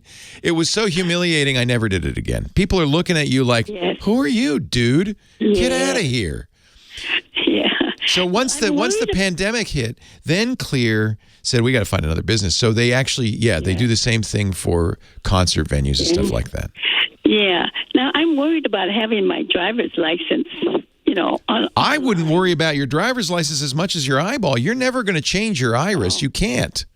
Yeah. So once biometrics, your fingerprint, your palm print, your eyeball, face recognition are in a database somewhere. Yeah. That's worse than your driver's license. You can always get a new driver's license with a new number. Oh, but is that the only way we can get into no. Going to a sports end? Not yet. No, it's I just show up and show them my ID. Yeah, and they still take tickets and stuff. So it just might be a longer process. Although in my experience, the Clear line is always longer than the regular line. So okay, you don't need Clear. Don't worry about it. Yeah, great. But we haven't come to that time yet where you have to show your eyeball to get into a Taylor Swift concert. You don't have. Who do you go see, Ann? What concerts do you go see? I'm going to go see the Indian Wells tennis. Oh, fun. And they're using Clear, huh? Yes. And they don't mention any other way to get around it. Well, I would check. But but everywhere I know, a lot of what they're starting to use Clear for, I suspect, is vaccine cards, right? Yes. And I would check with the venue. Go on the venue's website and see if you could just bring your card and show it. I can't imagine that they're requiring Clear. They don't mention any other way. Wow. I possibly could phone them. And yeah. or just show up. And if they won't, then I can always do it there. You have a ticket, right? Yes, I have the. I cannot. I've never heard of a venue saying you have to have Clear. I have used Clear at a concert to show vaccine proof of vaccine. And you have to download the app. But see, not everybody in the world has a smartphone. What do you do if you don't have a smartphone, right? I know. That's what I'm figuring. That I think they have a to. lot of people. They have to let you in. Yeah, I don't mind showing it there, but I don't want it online. No. You know. You know what? You're smart, Ann. This is a very good point. This is a real cause for concern. You hear about these technology breaches. You don't want that information to leak out. Anyway, what was your second question? My second is a serious one. Okay, last night I got in Gmail saying, "Oh, thank you for renewing your something for $1,400 and some odd dollars." You didn't give them $1,400, did you? No. Did you check your credit card to make sure that nothing was charged? No, well, I'm not yet, but I replied immediately. No, don't reply. Yes, I did. No, I know. well, it's harmless to reply, but there's no need to. They're trying to get you. And the reason they put a big amount of money is because they know you'll go, "Oh my goodness," and immediately leap into action. And it's what we call a phishing. They're phishing for you. That's so a phishing scam. I immediately wrote back and said, "That's not They know that. And then, But what you told them is, "Hey, we got a live one, Joey. Let's send her another email." And I also phoned. They gave a phone number, and I phoned, and then it said no such phone number exists. Of course not. They're not going to give you a real phone number because they'd get arrested. Okay. So now I'm worried about my cell phone. No. That's just everybody gets those. I get them all the time. Okay. Haven't you ever got an email from a Nigerian prince who says he's got $13 million for you? No, but I did. You've never gotten that email? Keep your eye peeled. You will. I did get a little problem with the somebody faking Amazon and saying I can get 3 years. Those are all phishing. They're phishing scams. Shame on them. Just ignore it and don't respond because responding just says, "Yeah, sure. What else can I do for you?" No, don't talk to them. They're bad people. The only time I've ever talked to these guys, I say, if I ever talk to them, sometimes I pick up and they go, "Your Windows is broken," and I go, "Does your mother know what you do for a living?" And then they hang up on me. Sometimes they swear at you, which is fun. Oh, the heck with you. No, I'm not leaving the show. I'm not retiring. Micah's just... People are freaking out. No, I'm not... No. Leo Laporte, the tech guy. Micah, what's your last day, Leo? What's your last day? I'm not leaving. I'm going to Halloween. No, but not even for that. No, this is a plan we've wanted to do for a long time. But because of COVID, Micah couldn't come in, but he joined Clear, and I've checked his vaccine status, and he's clear, man. So then the other thing. I'm slowly breaking them in. There's so much this and that. The other thing is there's podcast ads, which if it's easier for you, you could absolutely do at the end of the show. Sometimes I do that, but sometimes I don't. It's not a good time to do it. I have 2 today. I have Userway and Codeacademy, 3 and AT&T. So as the thing, I got it. So this is really complicated. Oh, yeah, that one where they've got to play. So you have to make this work, you put DDR1 in preview, okay? And there's the nice lady. And then you can see it over here. You're actually going to have to learn how to use a TriCaster. And then you pot up the TriCaster. And then when you switch to preview, which on this keyboard I can do with a space bar, she'll autoplay. Hi, I'm Susan Bennett, the original voice of Siri. And then when you switch back, she'll reset. Oh, nice. So you let her talk the whole time, and then you reset it. It'll reset automatically. So preview is this top button. the top number keys. And then switch is the function keys with the same thing. So preview 1, switch to 1. Gotcha. Preview 2, switch to 2.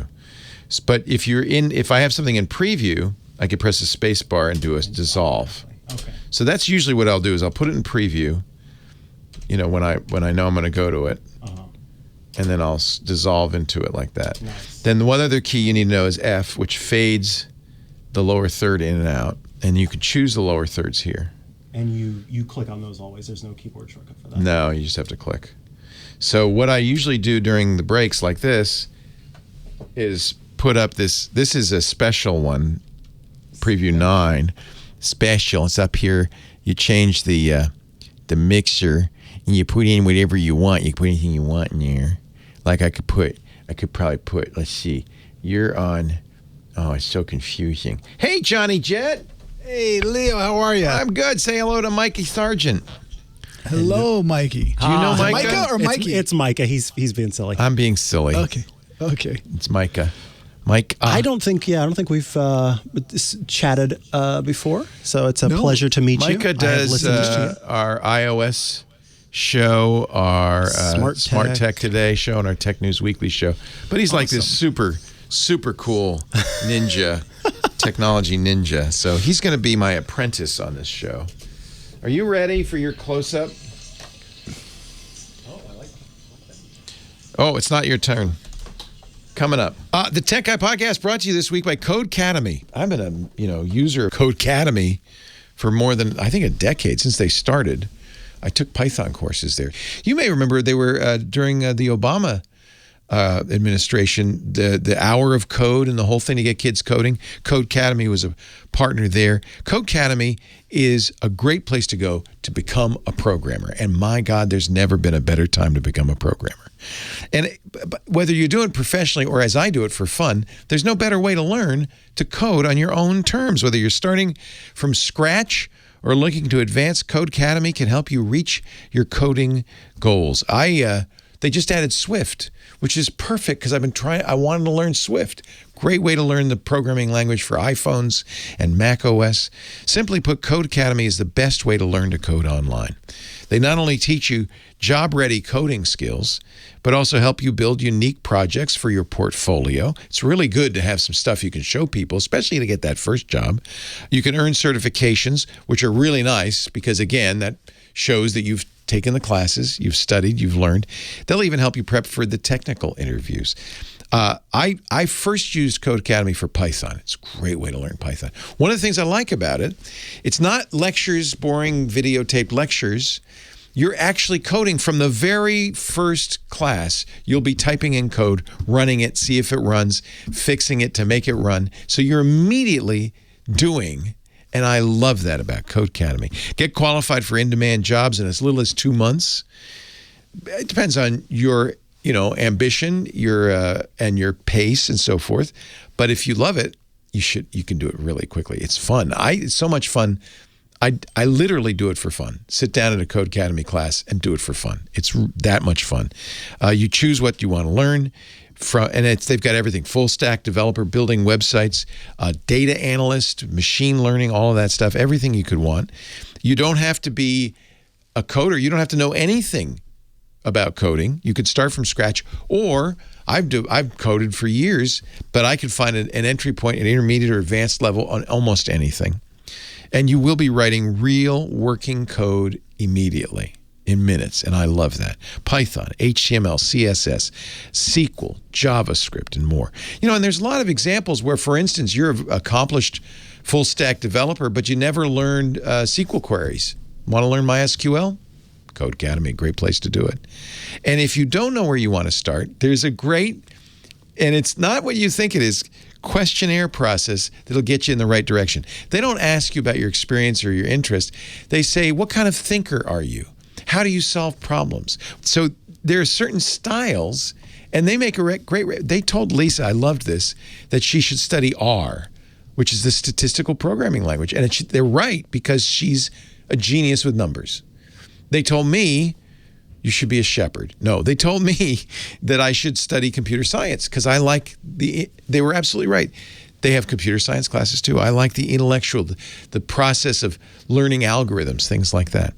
You'll get instant feedback. Your code, as I said, is tested as soon as you submit it. You press the button and it goes, or nice job. There are tools. I, by the way, have used the cheat sheets for years. Anyway, the cheat sheets are great. And you can also test your knowledge. They have tailor-made quizzes just for you.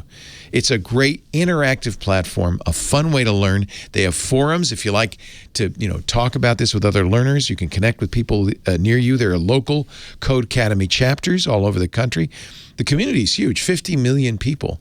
Build your portfolio, get a certificate of completion, make yourself more marketable, and land your dream job in web development and programming, computer science, data science, so much more. Maybe I should study R. I think that would be fun. Join the millions of people. Nope. That's for Lisa. Sorry. Nope. Join the millions of people learning to code with Codeacademy. See where coding can take you. Get 15% off your Codeacademy Pro membership. Ooh. When you go to Codeacademy.com and use the promo code TechGuy. A lot of parents call me saying, I want my kid to have, he loves computers or she loves computers. What would be a good way to learn? This would be great. Smart middle schooler, high schooler, absolutely, no trouble.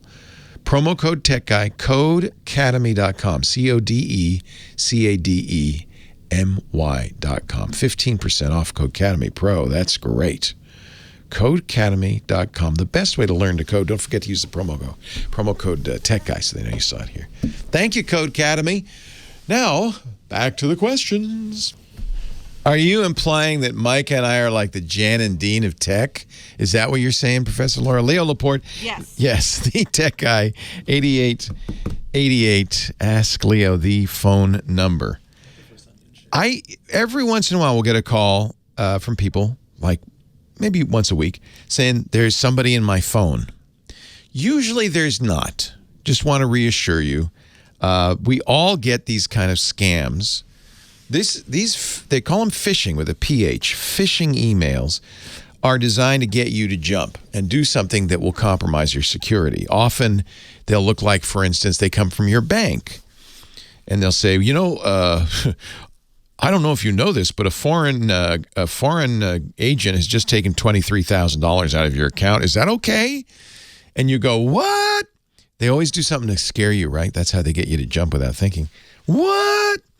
And then there's a link, and this is the key, in the email that looks like it's the bank. It looks exactly like, you click that, and it takes you to a web page, and it looks exactly like the bank and asks you to log in. Do you see here what the problem is already? That's not the bank's web page. You're giving the bad guy your login to your bank. So don't fall for these. No, there's no Nigerian prince who wants to give you $13 million. There's all sorts of... It's interesting. I've spoken with the Secret Service about this, and they said these are old con games, just updated for the internet.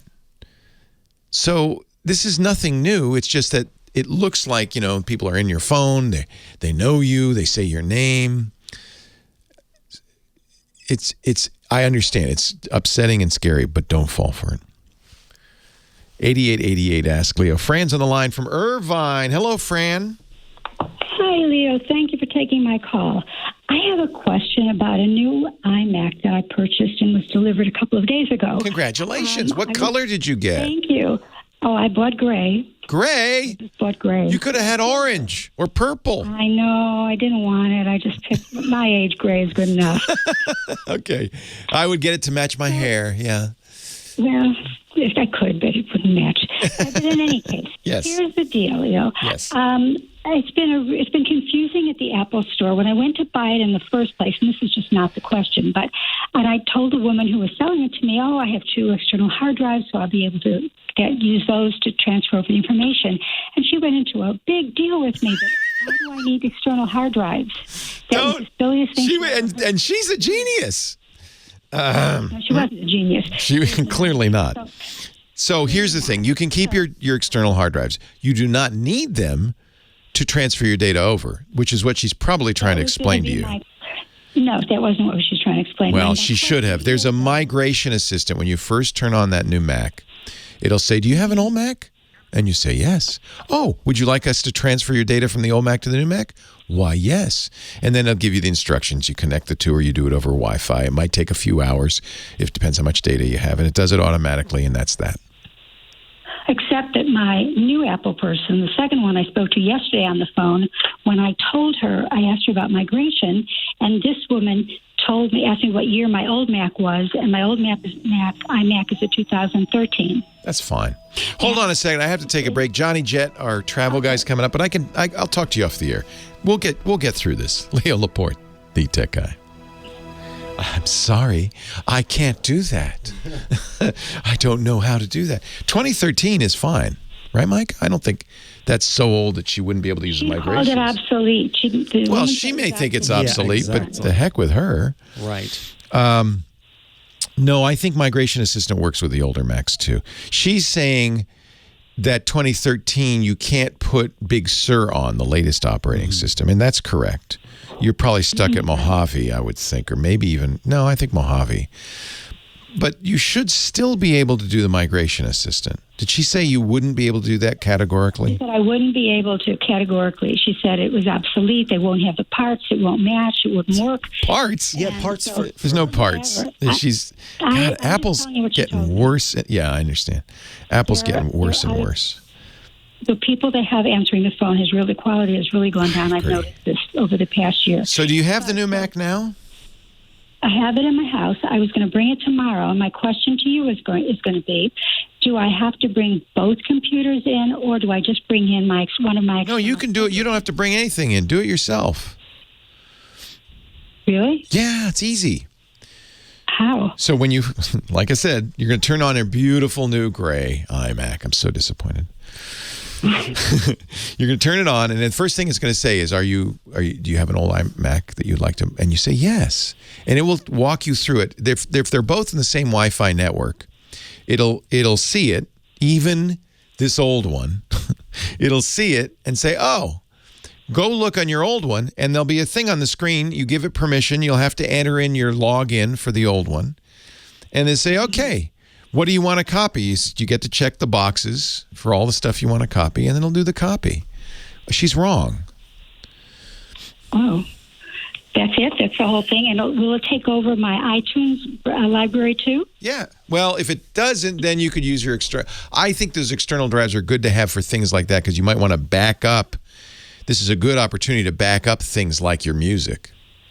You don't want to have only one copy of the music. We just drag it over to the external drive. And then you can import into iTunes. I don't know how to do that, because I got all my music is in iTunes. Yeah, so it is also on the hard drive. In the music folder, there'll be an iTunes folder. And in the iTunes folder, there'll be a media folder. And in the media folder, there'll be your songs. So, and they're just regular there. You could drag them over. There's actually a lot of ways to solve this. I'm surprised that Apple is being so weird about this. The help hasn't been trained very well. So music, so I'm going to go to music and iTunes, you mean? And yeah, it's on the hard drive. You can actually, do you use Time Machine? Yes, all the time. Oh! Yeah. Never mind. Forget I said all this. Hard drive. The first thing that's going to happen when you turn on the Mac, it's going to say, do you have a Time Machine backup? And you say, why, yes, I do. Plug it in. It's on the external drive. Plug it in. Okay. Job done, including all your iTunes music, everything. Plugging it into, you're just talking about just plugging the one computer into the USB. No. You have the Time Machine's backed up on an external drive, right?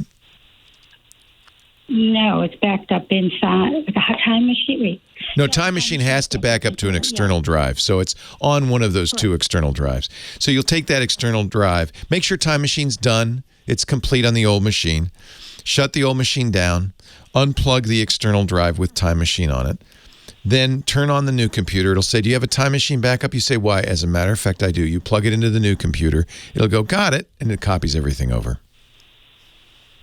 Make it sound so easy. That it is easy.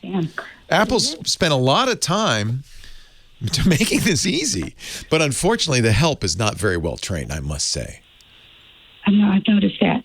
So I just put it, because I told them I listened to your show. I Oh, that's probably what confused them. Who is this, Leo? They didn't care. They don't care. Okay, so you're telling me put them next to each other in my house. You don't even have to put them next to each other. You don't even. Now that I know that you have Time Machine, it'll be very easy. Just when you turn on the new iMac, it'll say, "Would you like to restore from an old one?"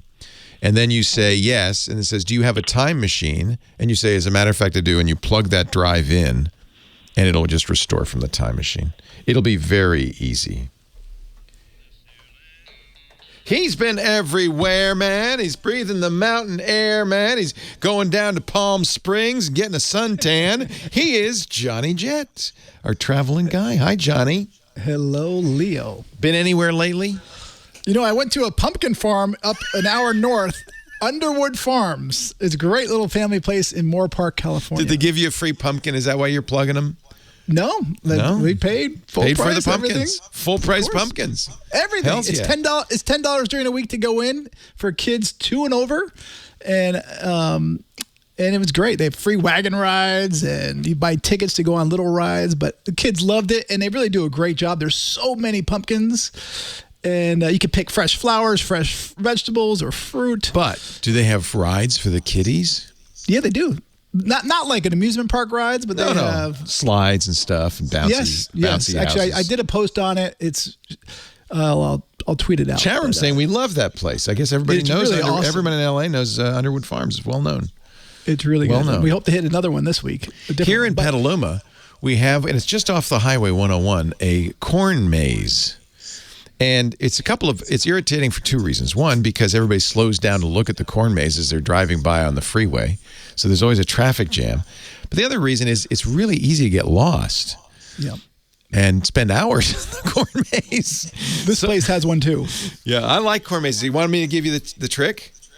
Yeah. Yeah, I tell my kids this. You put your hand against, pick left or right, whichever you like. Put your hands against the left wall and keep your hand on that left wall and keep going until you're out. Done. It works on every maze. You don't know that? No. I Simple don't. topology. Anyway, I don't know if that's true. No, I promise you it's true. All right, I'll check it out. Never lose contact. Keep your hand, or just if it's corn, you can't press your hand against it, but just feel the corn and keep going. It might take you a little longer. All right, but you're going to follow the wall all the way till you get out. Well, we do plan on doing some real travel because case numbers are really going down in most of the states. It's exciting, except for like North Dakota, Minnesota. I just was looking at the California. They're down. Florida, they're down. California is running ads on the football and baseball games to say, "Come to California, please." Yep, definitely. I mean, California has so much to offer. Obviously, I live here. It's the best state. But also Hawaii is down, and my sources tell me that the governor might be making an announcement soon saying that they're welcoming travelers back as long as they're fully vaccinated. Yeah, that's the key. That's the key. And I was on CBS LA yesterday doing a hit on holiday travel, and I was doing some searches for fares for a holiday for Thanksgiving. Do you know how much it costs to go to Hawaii the day before Thanksgiving? How much? $95. What? Because nobody goes to Hawaii for Thanksgiving? I don't know. If you go the week before, it's $80. What? It's insane. I'm like, it costs more for a taxi to the airport. So yes, that's true. I'm trying to talk my wife into going to Hawaii. She's like, I don't know. You traditionally, I know, have gone a couple of times a year every year, right? For sure. We'd always go for New Year's, and we'd go once around that. I mean, we live relatively close, a 5.5 hour flight. It's time to go. I love Hawaii. But, if you are traveling for the holidays, now is the time to book. I mean, United Airlines said they're predicting December is going to be the busiest air travel month in 2 years, in almost 2 years. So even the fares since now are relatively low. Even before the pandemic. Yes. Wow. Well, they're saying almost 2 years, so I'm not sure exactly what they're talking about. Probably because there's this pent-up demand. We've all been just there is a dying pent-up to go demand. somewhere. People want to get together, and most importantly, people are vaccinated, and the COVID cases are going down. So if they continue to go down, you're going to see people going to start traveling, like myself, and with my kids. So there's not going to be enough flights, but right now they're so cheap. You can go LA to New York for $158 for Thanksgiving. The week before is $70. So this is a time to use your vacation days or work remotely. It's safe. This is, and I always want to say this. It's safe to fly. Even it always has been because they use good filters, fresh air. Unless the person next to you has COVID. Right. But now many airlines are requiring vaccines, aren't they? They are. So, I have friends that feel safer flying internationally or to destinations like Hawaii that require people to be vaccinated or to do a test before, because the chances of someone sitting next to you are having COVID are slim. Right. And by the way, this is a long holiday weekend. The numbers yesterday went up 100,000 people, over 100,000 people from the week earlier, 150,000. So it's almost 2.2 million people went out yesterday, and that holy cow is a lot for this time of year. Now you heard our call a couple of minutes ago. Somebody asked about Clear, and I mentioned that getting on the my embarrassment. But you use Clear, right, or no? Of course, definitely. You like it. So, when you're traveling, especially during COVID, and you want to avoid lines, one of the biggest lines is security. That's true. So either fly off peak times or get Clear, where you can they walk you to the front of the line. I know. And if you have TSA embarrassing. pre-check, it's even better. You get to go through there. That was what was embarrassing, because I was like, excuse me, celebrity coming through or something. I don't know. It felt weird. People, you don't mind? It did the first time. The first time I did it, it felt like that. You get used to it. But the first time I saw someone do that, I was like, "What are they doing? And how do I get it?" And so I looked into it. So I think it's also a good selling point for them. Yeah. But Canada, by the way, this week made huge news saying that they're going to require every single person traveling, Canadian or not, to be fully vaccinated on trains, planes, starting October 30th. 89% of their population who are eligible to get vaccinated have at least one dose. So, and they say by the end of November, there's no excuses, no taking COVID negative test to show you have to be fully vaccinated to travel. And it will be interesting to see if other countries follow. I think Australia might, I think New Zealand might, and there's also a chance that the USA might. Somebody sent me an email saying, well, what about people who, for health reasons, can't get vaccinated or religious reasons can't get vaccinated? Would you get a waiver? I think the health reasons for sure they have to exempt. The religious reasons, I don't think they will. Yeah.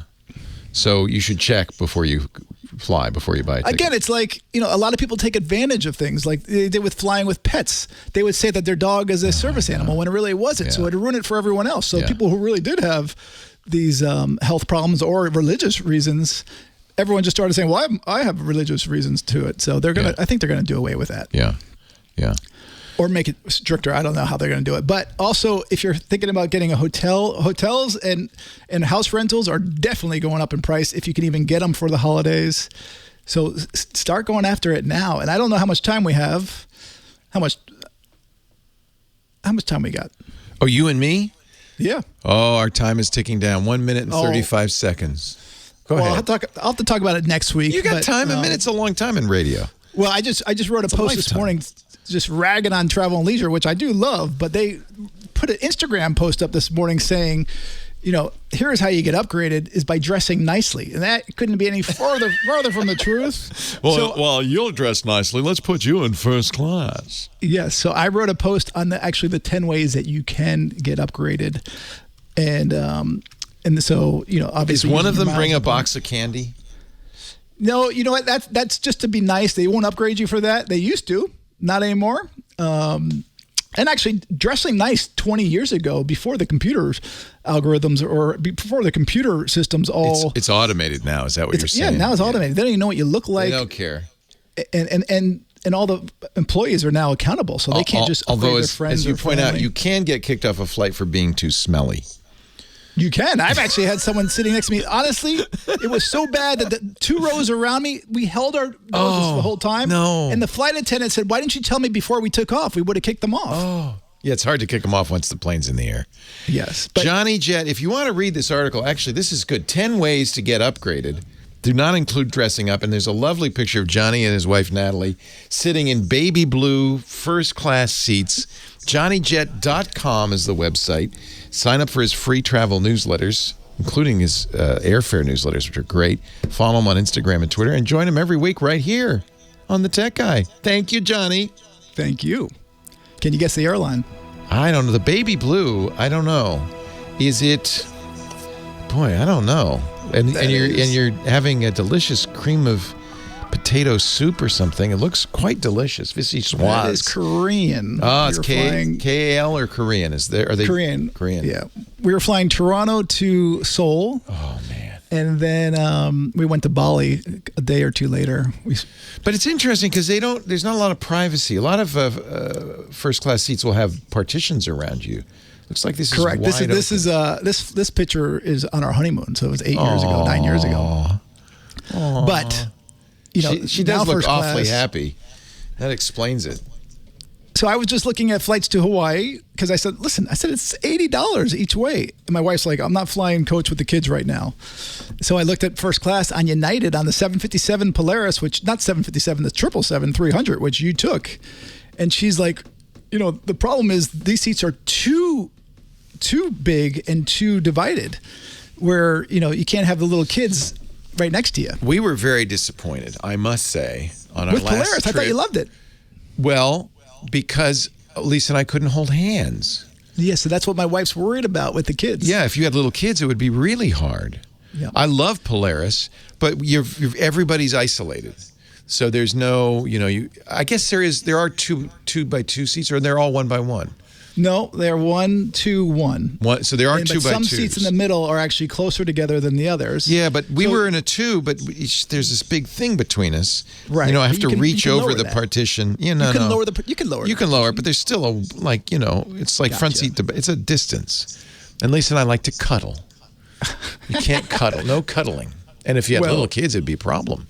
I know. Well, this summer we flew JFK to LAX, and I used miles to fly first By the way, class. this is the definition of a first world problem. It is definitely. We can't fly first class because the nanny can't reach the children. Well, my wife is not like that. Normally, it's just because of No, I COVID. know. She doesn't want I agree. so many people around my kids, and I don't blame her. But we flew this summer JFK to LAX, and on the way there we flew business class, so it's 2 and 2, and it's fine. But on the way back, it was cheaper to fly first class using miles than coach. So I bought first class, so it's 1 and 1. And Jack got off the plane, and he was like, "I hated that. Please don't make me ever do that again. I couldn't hug Mama." Oh, and poor little Jackie. Yeah, because I was like, I was oh my all God, are you kidding me? alone. But if you're, what is he, 3 or 4?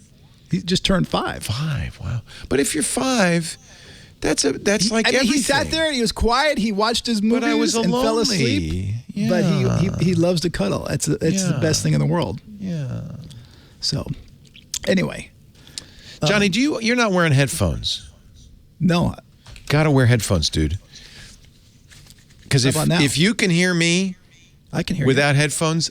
I can hear me without headphones. You know what I'm saying? Oh, really? Never So can you have hear it now? speakers open. Turn off your speakers. No, I don't have the speakers on. I just had these near me. Yeah, but if they're loud enough that you can hear them, they're going right in the microphone. Okay, so but I've been doing this for years. Well, maybe you just turned them up this time. Okay, well, I apologize. Yeah, that's all right. It's not the end of the world, but there's a little bit of echo comes through because I can hear him. I see. It's okay to wear headphones. It's manly. It's not emasculating. Don't feel like you're anything less. Because when I do the news a lot, and they don't like it when I have the microphone or the headphones. I did the Today Show. They said, "Can you hide the microphone?" I said, "I can put it down here, but That's I'm what going I to do sound sometimes. like I'm in another room." So we don't care how you sound. We care how you look. But by the way, this is all changing. I notice more and more you'll see people on CNN now with headphones and microphones. They realize, you got to have decent sound. Right. Well, the guy yesterday, the producer for CBS LA yesterday, was like, "Keep the microphone. It sounds so much better." Yes. Good. Johnny, take care. Leo Laporte, the tech guy, 8888 Ask Leo. Kenny on the line from Cottontown, Tennessee. Hello, Kenny. Hello, Leo. It's great to be back on your show again. Is Cotton Eye Joe from Cottontown? Is that where he's from? I wish I could tell you, but I don't see him because I'm out there looking at the view and outside here in Tennessee, so I can't tell you. Tennessee is such a beautiful state. It's so gorgeous. I'm jealous. So you got the mountains right there. Yeah, that's right. And we took actually, we've got a company coming over from, and it reminds me of the Giants-Dodgers game, Oracle Park. Oh, yes. Yes. We had a wonderful time last night at Oracle Park, I must say. So what can it's good to talk to you again, Kenny. Yeah. I understand. Yes. It was definitely a huge game for sure. And I will say this, seeing that ball hit out of the ballpark and then it bounced off and then the splash. Into the water? Nothing like it. Yeah. When they first built that ballpark, I was working at the San Francisco Giants radio station in town, so I'd go to many of the games, and they have a counter up there that says how many splash hits, and of course it was Barry Bonds, and the park was built for Barry Bonds because he was a pull hitter and he would hit it in the water every darn time. It was so cool, so cool. Anyway, but that's enough of that. Enough about me. I know. What about you? I know. Yes. Well, I'm calling in regards to a question in regards to antivirus softwares for Macs. As you know, from the first time I called about a few months ago, I do have a Mac, and lately there was an issue involving my antivirus software of choice, Norton and Norton 360, where after a recent software update with macOS Big Sur 11.6, the app just simply will not open. Will just kind of get... It clicks and you see it for a few seconds and it disappears. What a shock. I'm not going... What a shock. Apple's blocking it probably. I do not personally believe that you need an antivirus at all on a Mac. Truthfully, I don't think you need one on Windows because Windows comes with one. Apple's done a lot of really smart things. They don't technically have an antivirus on there, but they have a lot of anti-malware technologies that are running behind the scenes. In fact, there's so few Mac viruses anyway, but if one comes out, Apple can update a malware removal tool that's invisible on the Mac, and you'll never even see the problem. I don't think you need it. As long as you don't if you don't have a teenager who is going to sketch sites and you yourself are relatively, circumspect, I don't think an antivirus is doing you any favors. And I think a lot of times what's happening, and I suspect this is what's happening with your Norton, is that because antivirus, one of the reasons I don't like antiviruses is in order for them to work, they have to burrow their way deep into your operating system, right? They have to watch for things. They're not normal user programs, which means if they're not perfectly crafted, they themselves can introduce security flaws into your system. Both Norton and McAfee have done that on Windows. So it's problematic, to say the least. And my guess is, maybe for some reason that Norton is trying to do something, the Apple's blocking it, or maybe it's just damaged. But I wouldn't worry about it. I don't think you need it. In fact, I'd take it off. Yeah, I've done my research on that. I was even reading on it, and that's basically what it kind of boils down to, is that it's, like you just said, they're doing something and Apple's not real appreciative of that. Yeah. And so basically you're saying just... They're not blocking them literally, specifically saying, oh, you have Norton, don't run that. It may be it's a 32-bit program. It may be that Apple's saying, look, they're trying to change the kernel. Both Microsoft and Apple have recently said, programs are not allowed to burrow their way in as much. And it could be that, so all of that is by way of not necessarily dinging Norton, but just protecting you from other dangerous programs. I don't think you need it. I think you can do without it. It's an unnecessary expense. Any programs you install that you don't need always introduce security risks if they're flawed, especially antiviruses and browsers and things like that, anything that goes online. And they also can slow your computer down, again, unnecessarily. Yeah. You're absolutely right on that. I've noticed that I did remove Norton from at least the Mac end. I still have it for Windows just because why not? And it's running a lot faster on the Mac OS side of things. Yeah. So I think I'll definitely just try to keep without it. And thankfully, I don't have a teenager or anything to worry about. So yeah, it's sometimes like on our kid's computer, we have an antivirus because but I want this plugin for Minecraft. I know it's from hacker.ru, but it's a good plugin, and so for that reason, it's probably a good idea. But for you, I think you're fine. You obviously aren't going to do anything too sketch. Okay, so kind of keeping within the subject, do you not recommend any for, let's say, smartphones or tablets? No, definitely don't need it for that. mobile operating systems were written much later than macOS and Windows, and were written in a world in which this was a definite threat. So they are much better protected. Malware, the only way malware gets on an iPhone is through the App Store. Apple works really hard to prevent it. If they find one, they kill it. Yeah, you're going to hear about them, but they're. Let me put it this way: the flaws that governments are using to break into iPhones, maybe you've heard about the story of Pegasus from NSO Group, are so rare and so valuable to these governments, they're worth millions of dollars. And a run-of-the-mill hacker doesn't have access to them, couldn't afford them even if they could get them, and they're immediately plugged up as soon as they're discovered. That's why they're so valuable. You don't have to worry. Unless you are a dissident in Turkey or a journalist in Bahrain, if you're a U.S. citizen, I think you're not working for a 3-letter agency, don't worry. All right. Well, that's good advice there. I never really stopped and think about it. It's the same rule actually as on desktops. Consider carefully what you install. And if it's Russian wallpaper for very good for everybody, his picture of penguin, don't fall for that. Okay. That's hoping you say Putin penguin. Putin penguin. His very good picture of Putin on horse. You will love it. He's manly. You don't want that wallpaper. No, I certainly for many good reasons. And I thought, no, I'll pass on that. He's good-looking men fighting bear. You want this, don't you?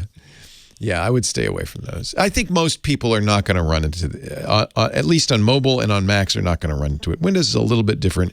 There's more than 1 billion Windows users. There's so many out there, and there's such a variety of ways you can attack it. Maybe that's a little bit different. But absolutely, you don't need it on a Mac or mobile. All right, Leo. Well, I really appreciate the advice. Thank you very much. Always a pleasure. This was actually a pretty good call. And this sounds like it's been a real good show so far, and I hope it continues for the rest of the way. Kenny, you're very sweet. Thank you. I really appreciate it. Cottontown was named, I looked it up on Wikipedia, named after a Revolutionary War general. And it's got a population of 300 some. Oh, wow. Yeah. Now, that sounds like a nice place to live. I bet the internet access isn't super great. It's the only problem in this country. You can live somewhere gorgeous, beautiful, wonderful, but don't get online. That's where I think, what Elon Musk is doing with Starlink is very interesting. It's coming out of beta, by the way, this month in most of the United States, which means you may be able to get it. Although Elon tweeted something interesting this week. He said, it's designed for low density usage. So we can't sell as many. Everybody can't use Starlink, the satellite internet. It's limited in terms of how many people per square mile you can have. Well, I wish he told us that ahead of time. Putting 12,000 satellites up there and only a few of us can use it. That's not far from ideal. 8888 Ask Leo. We're going to take a break.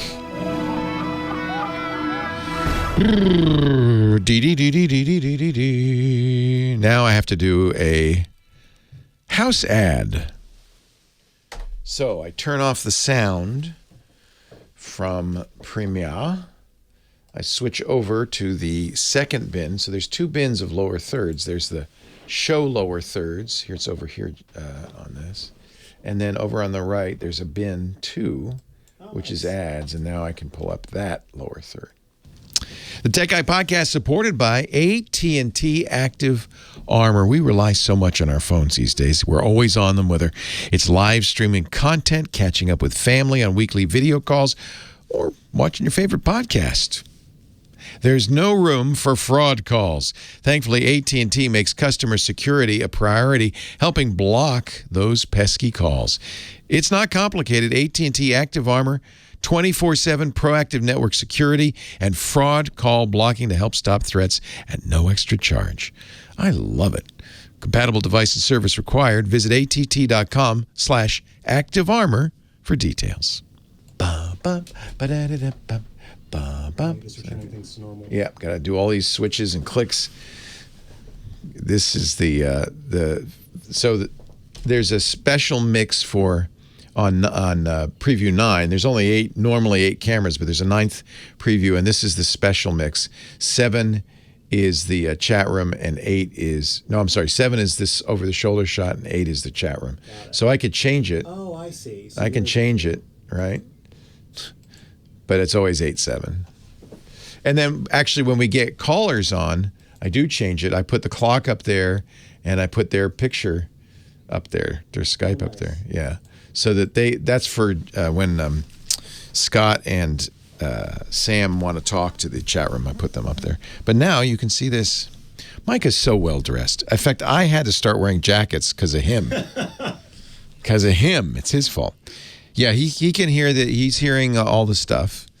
He likes to wear a little, fooled me. He likes to wear a little earpiece. You can't even see it. And no, I'm not quitting. I'm not retiring. But I just thought it'd be good to have a youthful voice on the show. Anyway, somebody to help, and it would be really good for have somebody on the team who can also do the show. And someday, a bus is going to hit me, and when that bus hits me, Mike will be ready to leap into action. And I won't be driving that bus. And he says he won't be driving the bus. I don't know. So.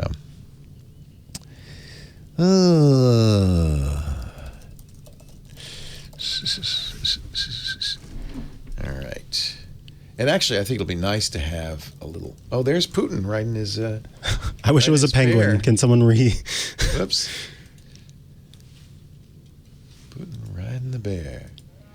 Wow. Is that real? Is he really riding a bear? I don't think so. Come on. He isn't even moving on top of it. I think they just took a Photoshop. Oh, you're right. Oh, you're so right. He's like a little statue. Yeah. He's statue of me. He's statue of Putin. Yeah. He's good statue. Next comrade Lenin will be riding bear.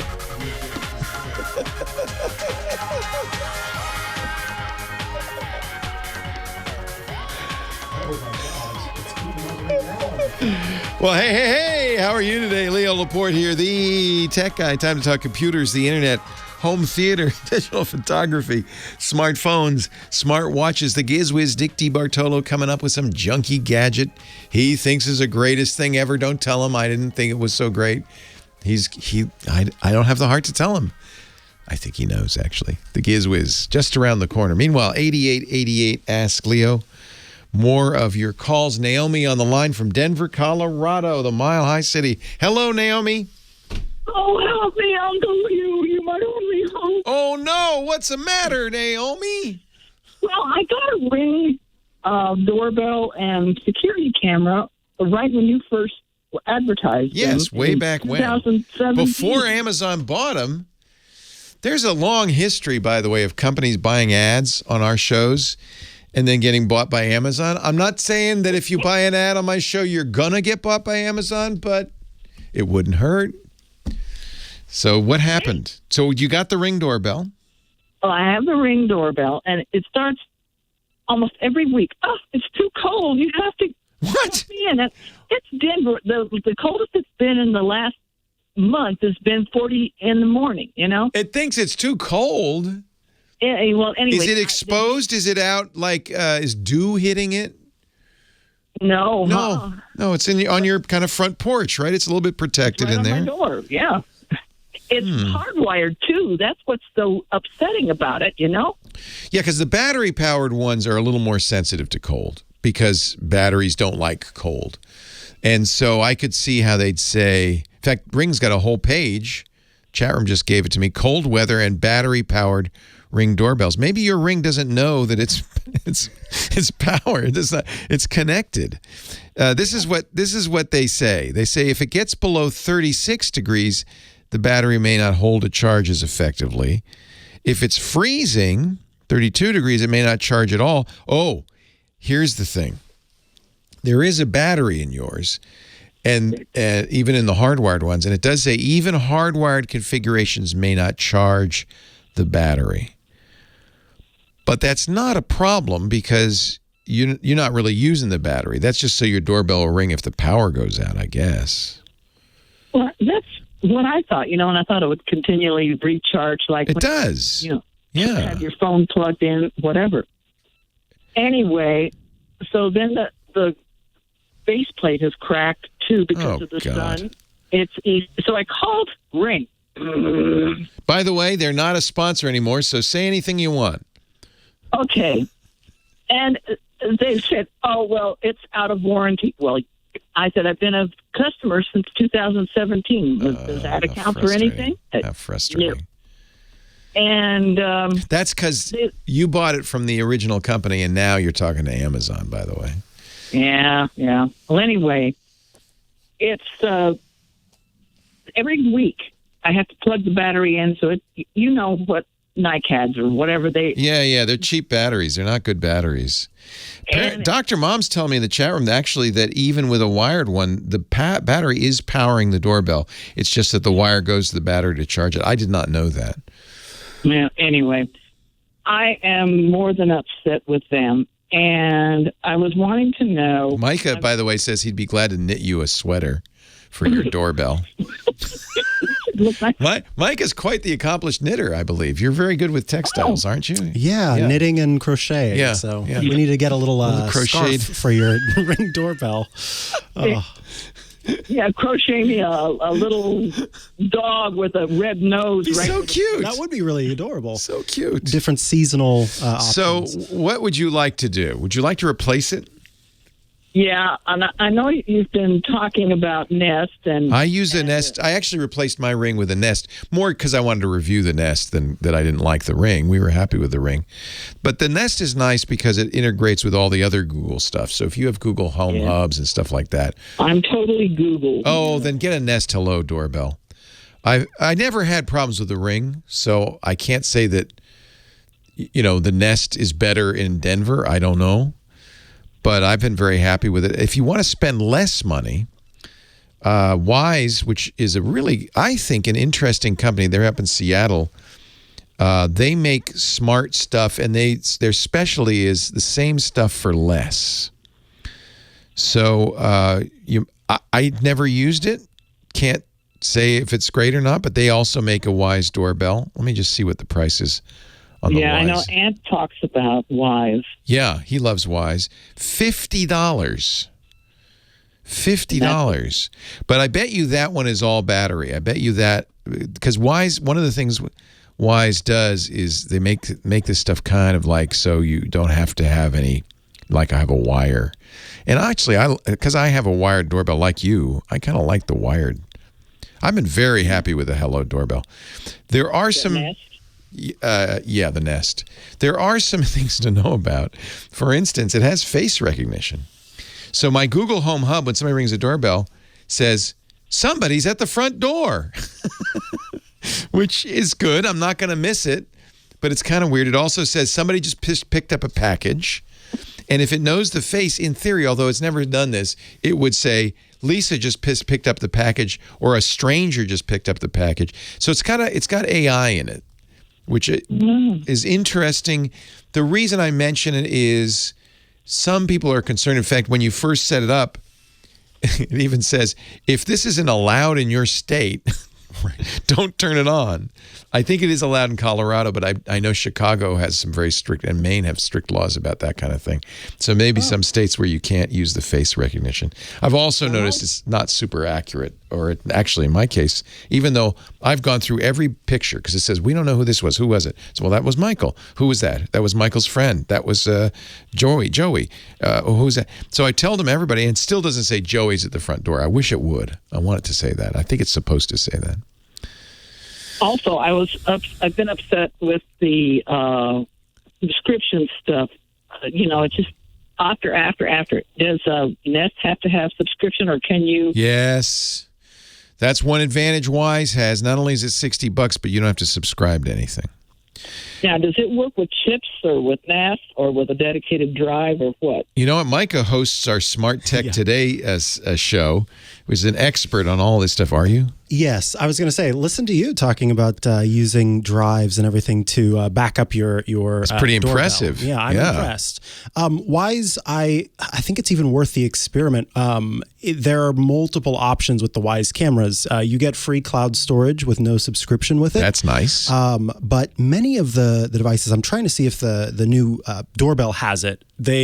Almost all the devices have an option for SD card. I think that the doorbell might be one of the only ones, but I did have another thought for you. You put the little micro SD card in their other cameras and it records locally. So you don't even need to use the cloud, which is really nice. Exactly. And I wonder if it's the wind chill that could be causing the issue a lot. And I know this kind of sounds silly, but putting a little sort of blocker around the outside of it. Well, that's why I was asking if it's sheltered. Is it out in the cold wind? No, it's Colorado. It faces east, which in the morning it's just almost blurred out because the sun sometimes. Yeah, it might be. The extremes are and it's concerned about the battery. I can't tell you that Nest or Wise will be better. I don't know. The nice thing about the Wise is $60, so it's fairly cheap to try it. They do have a $1.99 subscription they call Cam Plus, which gives you real-time alerts. This is something you get with your Ring and with the Hello that you have to pay for with the Wise, so that when it sees people or packages, it will text your phone. Yeah, without it, you'll just get motion detection. The Wise says it's IP65 weather resistant, built to endure the elements. Protects the snowbell from rain, snow, and sun. So at least they're mentioning in that. Colorado, it gets snowy. Like in March, we had 4 feet of snow. Yum! Holy cow! Holy cow! Well, I can't promise it's Denver proof, Naomi, but at least it's inexpensive, and we've had good results with Wise stuff. As inexpensive as they are, they're not cheap. They really make some good stuff. I think they realized that there was a big markup in all this stuff, and they said, "You know what? We can do better. We can sell this for a little bit more than it costs us instead of a lot more than it costs us." Another problem with Ring is I have the Google net router, everything through the house because we have a big house plus it's concrete and da. Anyway. If you have to specifically push it to one specific router, it can't do the rotating like if I'm walking through the house with the phone, with my cell phone and playing games or whatever. It can go from one router to another router to another router. Wait a minute. You're not carrying the doorbell around, obviously. So the doorbell's always on one router. What I'm saying is... You have to be on the same router as the doorbell? Yep. There's something wrong with your Wi-Fi configuration. That shouldn't matter at all. Well, no, it's the Ring told me that because I was having problems with the latency, and they said, "Oh, well, it's because you have the you have to go right to the specific router. It can't jump from router to router if it wanted to." It sounds made up. I may be wrong, but I think the Ring phones home and then the home phones you. That it doesn't go direct. It's not peer-to-peer, in other words. It calls the home office and says, hey, the doorbell's ringing, and then the home office pings you over the internet. So it shouldn't matter. I have 2 of the extenders, because the house is extenders could cause issues, but not for the reason they describe. But you have to connect the Ring to one of the specific extenders, which has to be specifically connected to one of your Google routers. Nice, huh? That's bizarre. Kind of techie or... Yeah. I could imagine someone that's not quite as techie trying to... Why doesn't this work? Well, we get... I hear calls all the time, especially about Ring, about latency. And a doorbell that doesn't notify you that somebody's there for 30 or 40 seconds, you're going to get there and they're going to be long gone. Well, yeah, my UPS person goes in there, rings the doorbell, and they're down and gone. I'm going to have to look into this. That sounds very unusual. Normally, the way a device like this would work is it would ping their servers and then their servers would ping your phone. Because it has to work when you're not home, right? That's what I would think. But does it work when you're not home? It does. I can, see it, but about a minute later. Well, I know it's slow. Maybe they built in some sort of magical property. I don't know how that would work. That does an ad hoc network, peer-to-peer, some sort of weird setup just for that. They had an update that now recognizes humans walking. Yeah, that's that. Everybody's doing that now. Yeah. I'm going to have to look into this. You have a mesh network because you're using Google's Wi-Fi, right? Correct. And they're not really extenders. They're additional Google Wi-Fi hubs, units, right? Spread around. Yeah, and then it goes. So then it would go to the extender, then go to the mesh router, then go to my phone. Am I correct in that? No. No, unless they have something weird going on. Because remember, you have to be able to leave the house and still hear the doorbell ring, which means that the normal way for any of these devices to work, most IoT devices work like this. They connect to a server, not you, and then the server pings your network or your phone. And so that is a little latent. So they may have some sort of special facility that I don't know about. The only thing I'm aware of, which is very common with IoT devices we talk about all the time, is the Ring needs a 2.4 gigahertz connection and will be baffled by the 5 gigahertz band. Sometimes the way Google works is they both have the same name. So there are workarounds, including taking your Ring doorbell for a walk because the 5G doesn't travel as far as the 2G. Never mind. Forget I said it. I don't know what Ring's doing. I'm going to look it up and see if I can find out. That's bizarre, Naomi. That's not normal. IoT devices almost always connect not to you directly through your Wi-Fi router, but to a server, which then pings you through your Wi-Fi. So it shouldn't matter where you are. What about the Nest? Is it pretty good about backing up and whatever? Yeah, I mean, all of these have some latency. But I think Google's got a little bit is a little bit better on this. I've been very happy with the Hello doorbell. Somebody comes, presses the doorbell. Of course, I hear the chime because it's wired, so I hear that right away. And then I will hear my Nest device, my hub, will say, "Someone's at the front door," and immediately show a picture. And that's about 3 seconds later. Yeah, I have dogs, and the minute that doorbell goes, man. You don't even need this because you got doggies. The Doge is saying, "Someone's at the front door. Hey, come on, let's go. Come on. Okay. Yeah. Google's official suggestion is to walk away from the router. Thank you, Google. Mikah Sargent is looking up. You have the Google support document, and that's what they say to do. Yeah, that's so frustrating. Because Eero, for example, lets you go in and say, just do 2.4 Used to be gigahertz. you'd have to call Eero. And the Eero support tech would say, "Okay, I'm going to turn off the 5 gigahertz radio now. Pair it. Once you've paired it, it stays paired to the 2.4 gigahertz. Now they've added a switch, thank goodness, in the software. Google says we don't have a way to do that because 2.4G travels farther than 5G. You have to get far enough away so you don't see the 5G and you get the 2.4. That's crazy talk, especially with a doorbell." Leo Laporte, the tech guy. So you got to move away. Move to another house. Move next door. Set up the doorbell. Pair it. Then come back. I know. Laura's going to yell at me because we didn't get the ad. So you see what happened there. Because I waited too long, Laura has to go to the break without me doing the ad because otherwise there'll be zero time after the break. So this is where Leo's been bad. But I was having so much fun with you, Naomi. I didn't want to break. So I'll do the ad. What should I do, Laura? Hundreds of projects. Save time. Should I No, you can wait till the third. do the ad in the third segment? Okay. Sorry about that. So I have 2 live reads every hour. They're supposed to be at the first break and before the end of the hour. But if I miss it, we have to juggle it because there's a recorded read as well. There's really only 2 advertisers on the whole show. No, I'm just kidding, but it seems like that. Anyway, Naomi, I think I personally, just between you, me, and the millions of people listening, I like the home best. I've been very happy with that. I haven't tried the Wise yet, but we've had some good. I call it the Home. It's the Nest. Yeah, they call it the Nest Home Doorbell. Yeah, I use a lot of Wise's cameras. Wise is better. Yeah, we have outdoor, Wise cameras. indoor. Yeah. They work fantastic. We just haven't tried the doorbell. Yeah, exactly.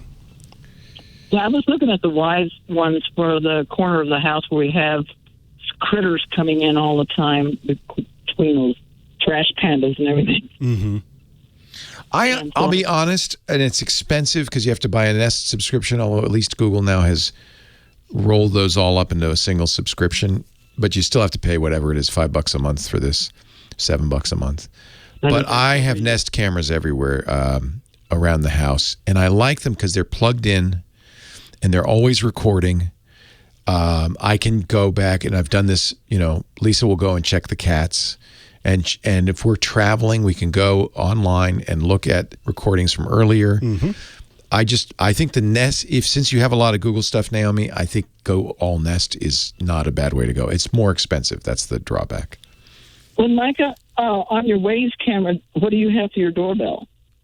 So I don't use a Wise camera for my doorbell. Yeah, I've got the Ring peephole camera is what I use. But that's a good idea. It's not it goes cool. on Exactly. So I could just unscrew the peephole, put that in. They don't actually sell that anymore. They stopped. Yeah, I remember. But it's not cold enough here to where that's an issue because it is battery powered, and I do regularly have to switch in a new battery for it. I recommend wired as much as possible as well because the ability to tag motion and to detect motion, all those kinds of tools are a lot better on something that's receiving power at all times versus the other ones where it's sort of having to wake up and then go back to sleep. The Wise, the Wise, they save money by because their battery, they can't always be on, but they also save money because they don't have to record to the internet all the time. Yep.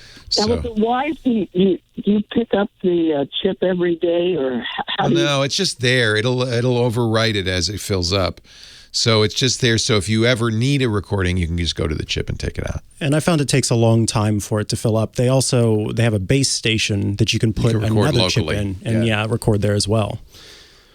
Okay. But you can see it on your smartphone. I got to run. Leo Laporte, the tech guy, 8888. Ask Leo. Tom is on the line from Carson, California. Hello, Tom. Hello. How you doing today? I'm well. How are you? Just fine. Just fine. Got a quick question. I believe at one time I heard either on your show or from somewhere else that Windows 11 is going to require you to log in with a Microsoft account login. Yes. So what happens if you have a business with 6 computers? Do you have to have a Microsoft account for each computer? Depends on how you've licensed Windows. If you have a enterprise license for Windows, no. If you have 6 individual computers, yes. That's an interesting question. I don't know. No, you don't, because I'm logged into multiple Windows computers with the same Microsoft account. You do not. So you would have to set up one Microsoft account, and then each person would have to use that account. Yeah. You could use a dummy account. You could they're free to make. So you make one that's your, quote, business account that no one uses for anything. Okay. And that kind of leads me to my second question. iDrive. By the way, if you buy Windows 11 Pro, they do allow you to make it a local account and not a Microsoft account. Just to be complete. If you're buying home version, you have to log in. So subscribe to iDrive. Yeah. And then our fine sponsor. Yes.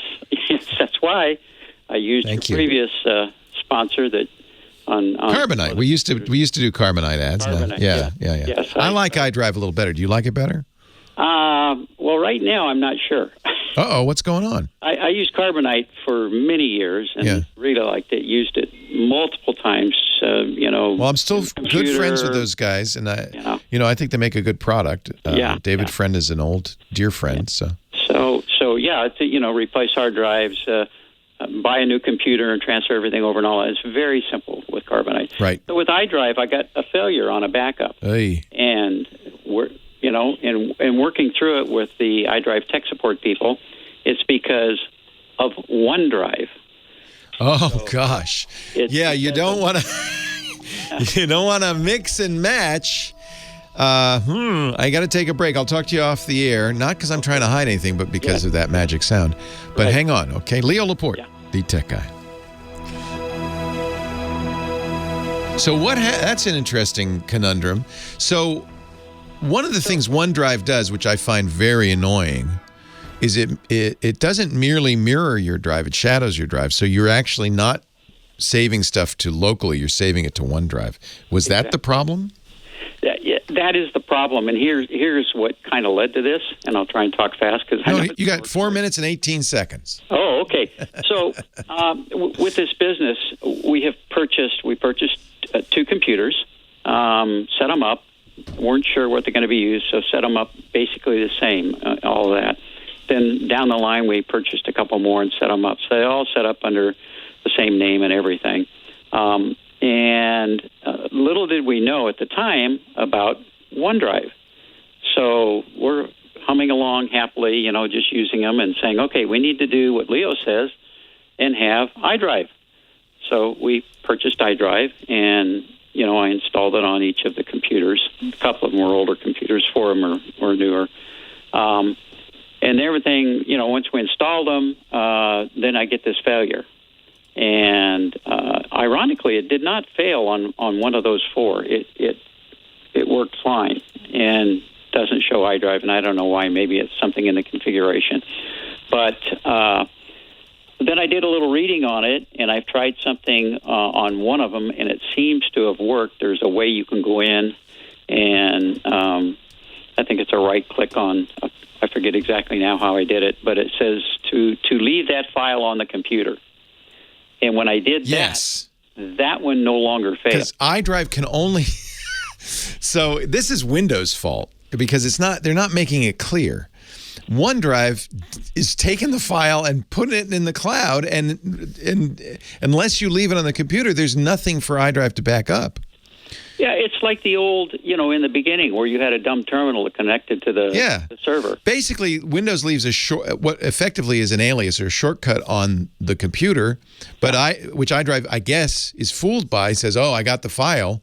It's not. It's a soft link. Yes. And it's useless because what you want is the file which is stored on OneDrive. Now, the good news is you still have a copy on OneDrive, so you're not out of luck. But so you need to tell OneDrive, no, stop it. Store stuff locally. Right. So you figured that out. I'm glad. Yeah. Well, that's on one of them. So if I go in and do that, I guess my question would be if I go in and do that to the computers and get them all doing that, then can I go in and turn off OneDrive? But see, then, my other. You can tell OneDrive. I think what you want is and I think the best way to do this is to tell OneDrive, or maybe. See, the problem is Microsoft Office by default backs up to the cloud, not to, saves to the cloud. Yeah. So that's the problem. I think you can tell OneDrive, no, backup, you can make a backup, but don't take away the local copy. I think you probably could say that globally in your OneDrive settings, I would guess. Because, see, the problem when somebody goes in and goes to look at their files to find something they want to look at, they go, why do I have all this stuff here? Well, this is not mine. Yeah, this is, I honestly, I think it's as confusing, and I think it's because Windows made it confusing. Yeah, when I first did it, it was like, yeah, why is all this stuff on this computer? Yeah. This is something from the other computer. Yeah. So, laborious, a lot of labor. I could just go in and save to a drive the particular files for a computer, and then just redo the computer. Restore it to factory, put the application on it. Basically, I would say anything that's in OneDrive is backed up. It's just not backed up to iDrive. And then, so you can have both. Just have to understand they're mutually exclusive. It's one or the other. You can't do both. Gotta run. Man, there's just never enough time. What are we doing? We're cutting the cake. Is this cut the cake? I always get that wrong. What are we doing? We're picking up the pieces. Professor Laura, our musical director, finding the best tunes from the 60s, 70s, 80s, 90s, 10s, and today. Is that what they say on the radio now? How do they say? I don't think do they say the 60s, 70s, or 2000s? 80s. Well, let's say they say for the best songs from the 90s, and then what? The 2000s? And today? 90s to now. 90s to now, as they say, yeah. So confusing, this whole thing with the 2000s. I don't know what you call it. The 20s? The aughts? I don't like the aughts. Kent on the line from Huntington Beach, California. Hi, Kent. You're very patient. Hi, Thank you for hanging on. Thank you. You won't have to worry about the 3000s, just like me. Yeah, golly. I'm looking at William Shatner, though. I don't know if you saw the interview on CNN. Man, 90 years old. He's smarter, better looking than he's in great shape. It's kind of cool. Amazing. Captain Kirk. My dad just turned 90. Yeah. Mine's 88, so yes, I know. Nice. Yep.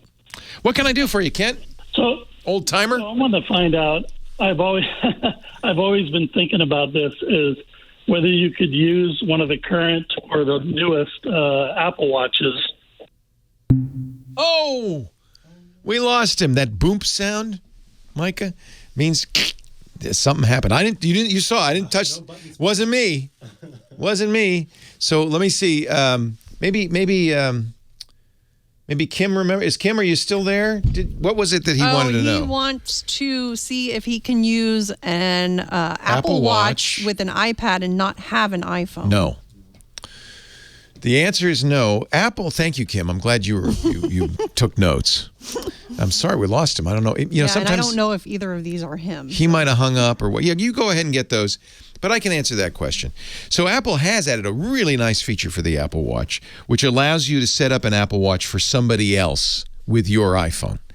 So you could do this. If somebody you know has an iPhone, you could set up the Apple Watch. And if you get the Apple Watch with cellular, it doesn't need a phone even to answer. Well, no, but if the phone rings, it's going to ring your watch. No, you don't want to do that, I guess. No, Apple has made it that you have to have an iPhone if you're going to use the Apple Watch, or if you wanted to set up an Apple Watch for a kid or your parents or something like that, you could use your phone to do that. But they're still going to want to be part of your life, right? Because they can't take calls. All it'll be able to do is the health stuff. And then I don't know what happens. Does it record the activities to mom and dad's phone? I guess it does. Someday, everybody thinks Apple will do a standalone version of the Apple Watch, but that day has not yet come. It is very much, the watch is very much, I think of it as a sidecar. Like the motorcycle sidecars, it's a sidecar for your phone, and you really have to have the phone. A lot of the processing power, a lot of the information is on the phone. Even if you have an Apple Watch, it has Wi-Fi, but even if you have the one with cellular, you still need an iPhone at least to set it up.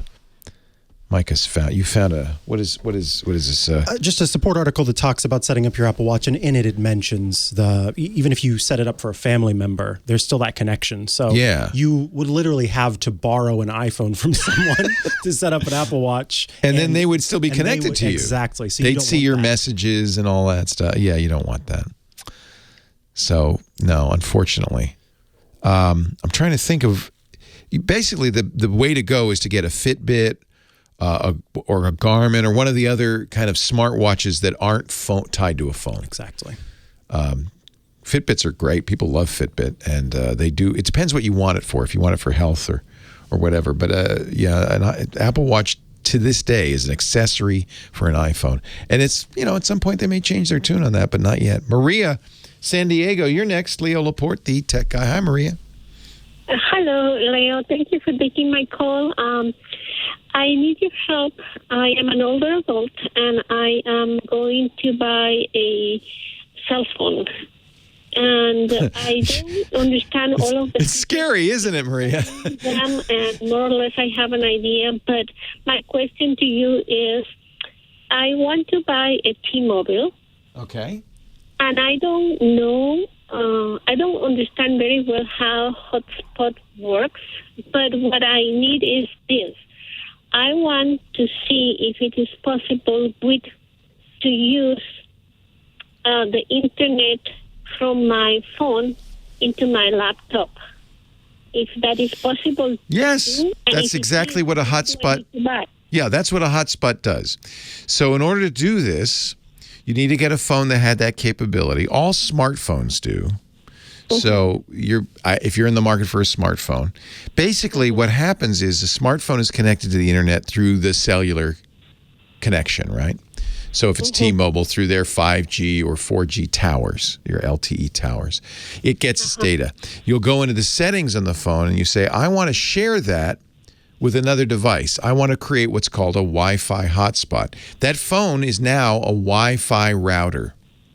It gets its internet from the cellular connection and then looks like a Wi-Fi base station to anything else in the vicinity. It has a name, which they give you a default name, which is usually like numbers and letters and not very clear, but you could say Maria's phone if you want.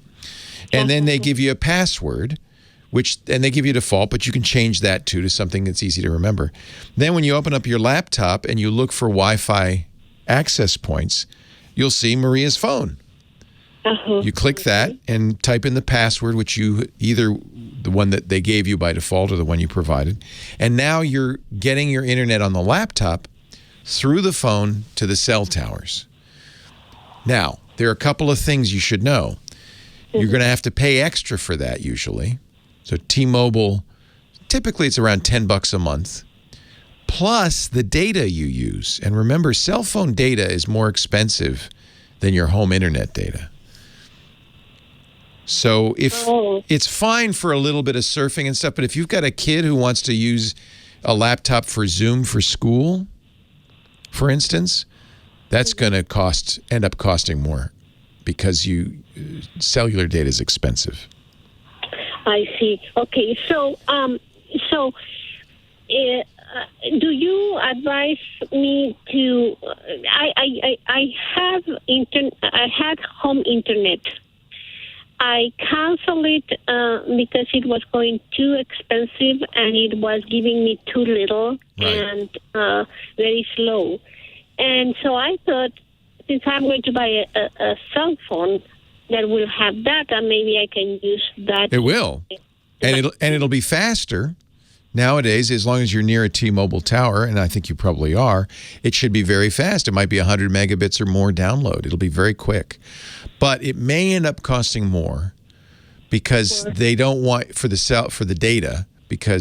But you can look at T-Mobile plans and find one that gives you, they don't charge the same for hotspot data as for on your phone data because they know people will do this. and they don't, they're smart. They don't want you to get away with it. Now, you should investigate. T-Mobile does have a home internet service that works the same way, but it's cheaper because it's designed for home internet service and doesn't require a phone. Yes, and that's one of the things that I need to ask you. In order to have internet in order to have data in my telephone, I don't need to have home internet. Is that right? No. So you're confusing this. So there's the telephone stuff, which is a hotspot. But T-Mobile now offers home internet, tmobile.com/ISP. That's less expensive. It's designed for your home. It's not available in every area, so you have to go to the site and enter in your address. But it's $50 a month, and it will be faster than almost anything except cable, depending, again, how close you are to the T-Mobile tower. That's completely independent. You don't even need a phone for that. So it's two different things. Pardon me? If I have home internet with them, which costs $50 a month for home internet, then I don't need to buy hotspot. That's right. I still need to buy hotspot? No, you don't. You're buying a separate product that's not even related to a phone. Okay. So in that case, I would buy only the regular cell phone with regular data. Is that correct? Well, if you need a cell phone, yeah. But you don't need it for the data. Yeah. So I would need... That's two separate products. Data for the cell phone, Right. but I would not need to buy the extra. You don't need hotspot. No, correct? that's right. Okay. It's two different products. There's a T-Mobile Home Internet, which is a separate product. This is where I get confused. The hotspot is an extra, a different type of internet, or No. the hotspot is the connection between the telephone and the computer? That's right. It's a connection between cell phone and computer. Some companies don't charge extra for that. T-Mobile, if you have a Google phone, doesn't charge extra for it. It just depends. But they will charge you for the data. So they don't. So some companies will charge you $10 a month just to do it, just to say, "Oh, I have the hotspot capability." Remember, phone companies are out to get you. they're trying to make money. So And it is very confusing. I understand. It's very confusing for me. I am technological disabled, but I did call Cricket, and Cricket told me I don't need to buy hotspot. They don't charge. That's right. Yeah, I But you can still pay for the data. Just remember that data you're still paying for as if you were using it on the phone. Does that make sense? So- You just don't have to pay an extra fee to be able to do it.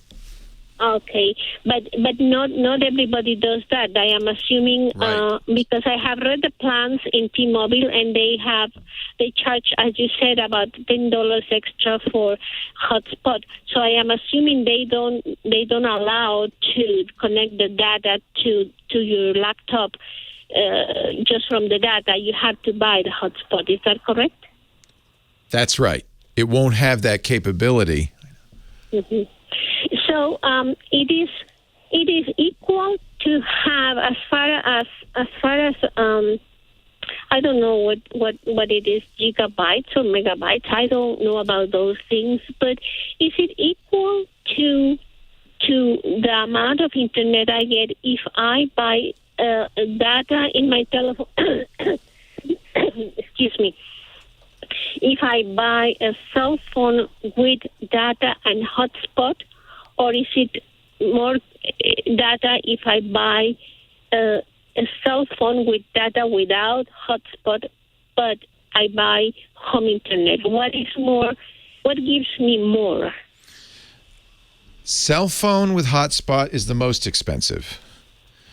The speed will be the same on either the cell phone or the T-Mobile home internet because it's the same connection. But the T-Mobile home internet is priced better for that. It's designed for using more data. The cable internet will probably be, it'll certainly be the fastest. And it will probably be around $60 a month. Depends on. You mean the home internet? Yeah. If you get it from the cable company. You were getting it from the phone company before? Pardon me? Were you getting it from the phone company before? I'm sorry, I don't hear you. That's okay. I have to go anyway. I hope I've helped you. Unfortunately, I'm out of time. Dick Debartolo, Mad's maddest writer, and our gizmo wizard. How you doing, Dickie D? I'm doing good, sir. And you? Very well. Very well. I'm excited. I hope you didn't hear what I said about you earlier in the hour. Oh, wait a minute. I just said Dick's always trying to get me to buy some junky gizmo or gadget. Oh, yeah. You know what? What? You may want this. You see what I tell you? What did I tell you? What do you got? Yes. What do you got? Go Okay. ahead. I'm going to So put up my defenses. Go ahead. Try. Convince me. All right, so I did not find this gadget, okay? Mo Torres, who's a big fan of this show and of the Gizwiz show, found this, and he made a little video for us for the Gizwiz show. Chad and I instantly bought them. So this little guy, Leo, is called the Keyhole Companion. Keyhole Companion. Companion. And it's a great way to mount power strips, anything with a keyhole in it. You know the way power strips on the back have the little keyhole, and they are impossible to screw the screws into the wall and then stick it up there and slide it down. All right. So you take the pair of these, they go in the keyhole on the back of the power strip. Yeah. And then it sticks in there because they're spring loaded. Then you take the cap off. Yeah. You put the power strip up against the wall. Yeah. It comes with a little level. Do I have to pay for hot spotting? No, Okay, no, go ahead. no. Yeah, Okay. Comes with a little level. You make sure it's straight. Very important. You push against the wall. Yeah. And it makes a round circle with an X in the middle, and that is exactly where the screw goes. It punches a hole in your... Oh, and then you use your screwdriver, your drill, to actually put the thing in. Yes, exactly. It marks the wall exactly where you should be drilling the hole. This is true because you can't use a carpenter's pencil with the power strip because the keyhole's in the back. You can't do it unless it has the ears with the keyhole on it. But if it's in the back, you can't do it. Yeah, that's very difficult to do. So mine just came this morning, but I already see it locks on so easily to the back of a power strip. Yeah. And the fact, I'm figuring maybe not at your home. I'm trying to understand here. Go ahead. You got it. So you attach these two to the little hole where the screw is going to go on your power strip, and then you ram the power strip against the wall. No, it's you making have to a mark. ram it. Hang on, it makes a because little mark where you rammed it. Well, yeah, it's not exactly ramming it. You push it up against the wall, and there's ink inside. There's ink in it. Yeah, there's ink that'll make the mark where you're going to. There's a little pencil mark on or an ink mark on the wall, and then you can. That's a good idea. I'm not sure I'd go out and buy these for the I'm one time a year that I might be hanging up a power strip for the TWiT studio. Oh, where our thinking, staff needs this. Yes, exactly. I'm sure here. You know what they do? Do you want to know what they do? Everywhere at TWiT. Yeah, but you know what? You want to know how they do this? Because they're trained professionals. They what do this? What a trained professional. I'll tell you what a trained professional does. John just told me in my ear. They put the power strip on the Xerox machine and they photocopy the back, and then they put the photocopy on the wall, get it just right, and then punch it. They mark it through the whole paper, then they've got it. Oh my! That's a very clever idea. Instead of, how much are these things? $22.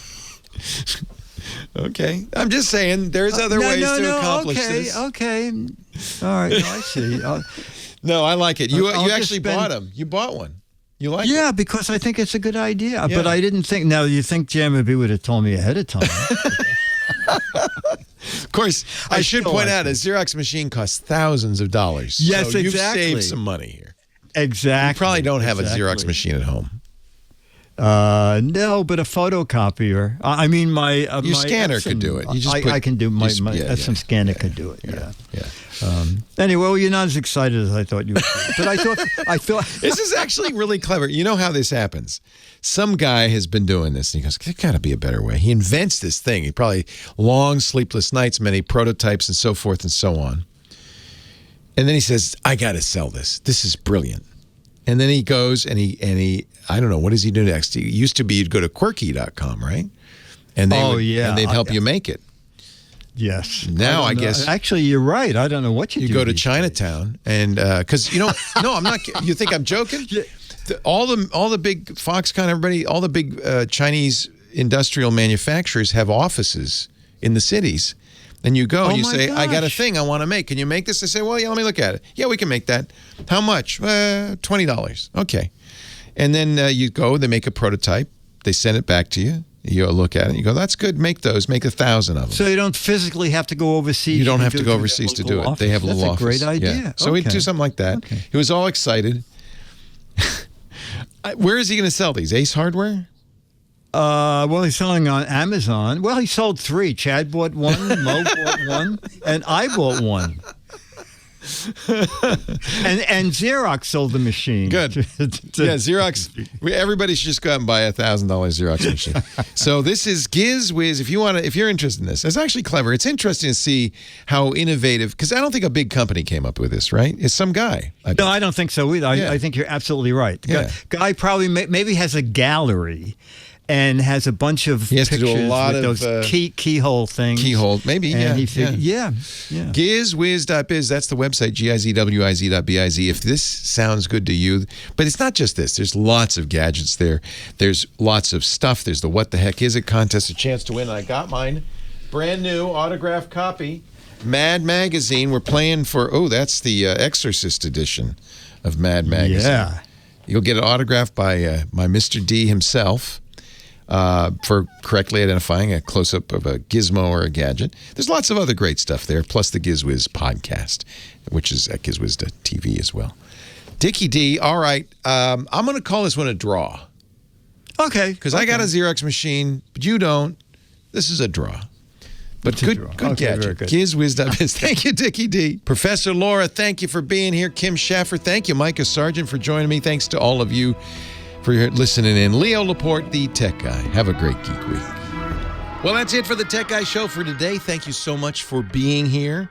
And don't forget, TWiT, T-W-I-T. It stands for This Week in Tech, and you'll find it at twit.tv, including the podcasts for this show. We talk about Windows on Windows Weekly, Macintosh on MacBreak Weekly, iPads, iPhones, Apple Watches on iOS Today, security on Security Now. I mean, I can go on and on and on. And, of course, the big show every Sunday afternoon, This Week in Tech. You'll find it all at twit.tv.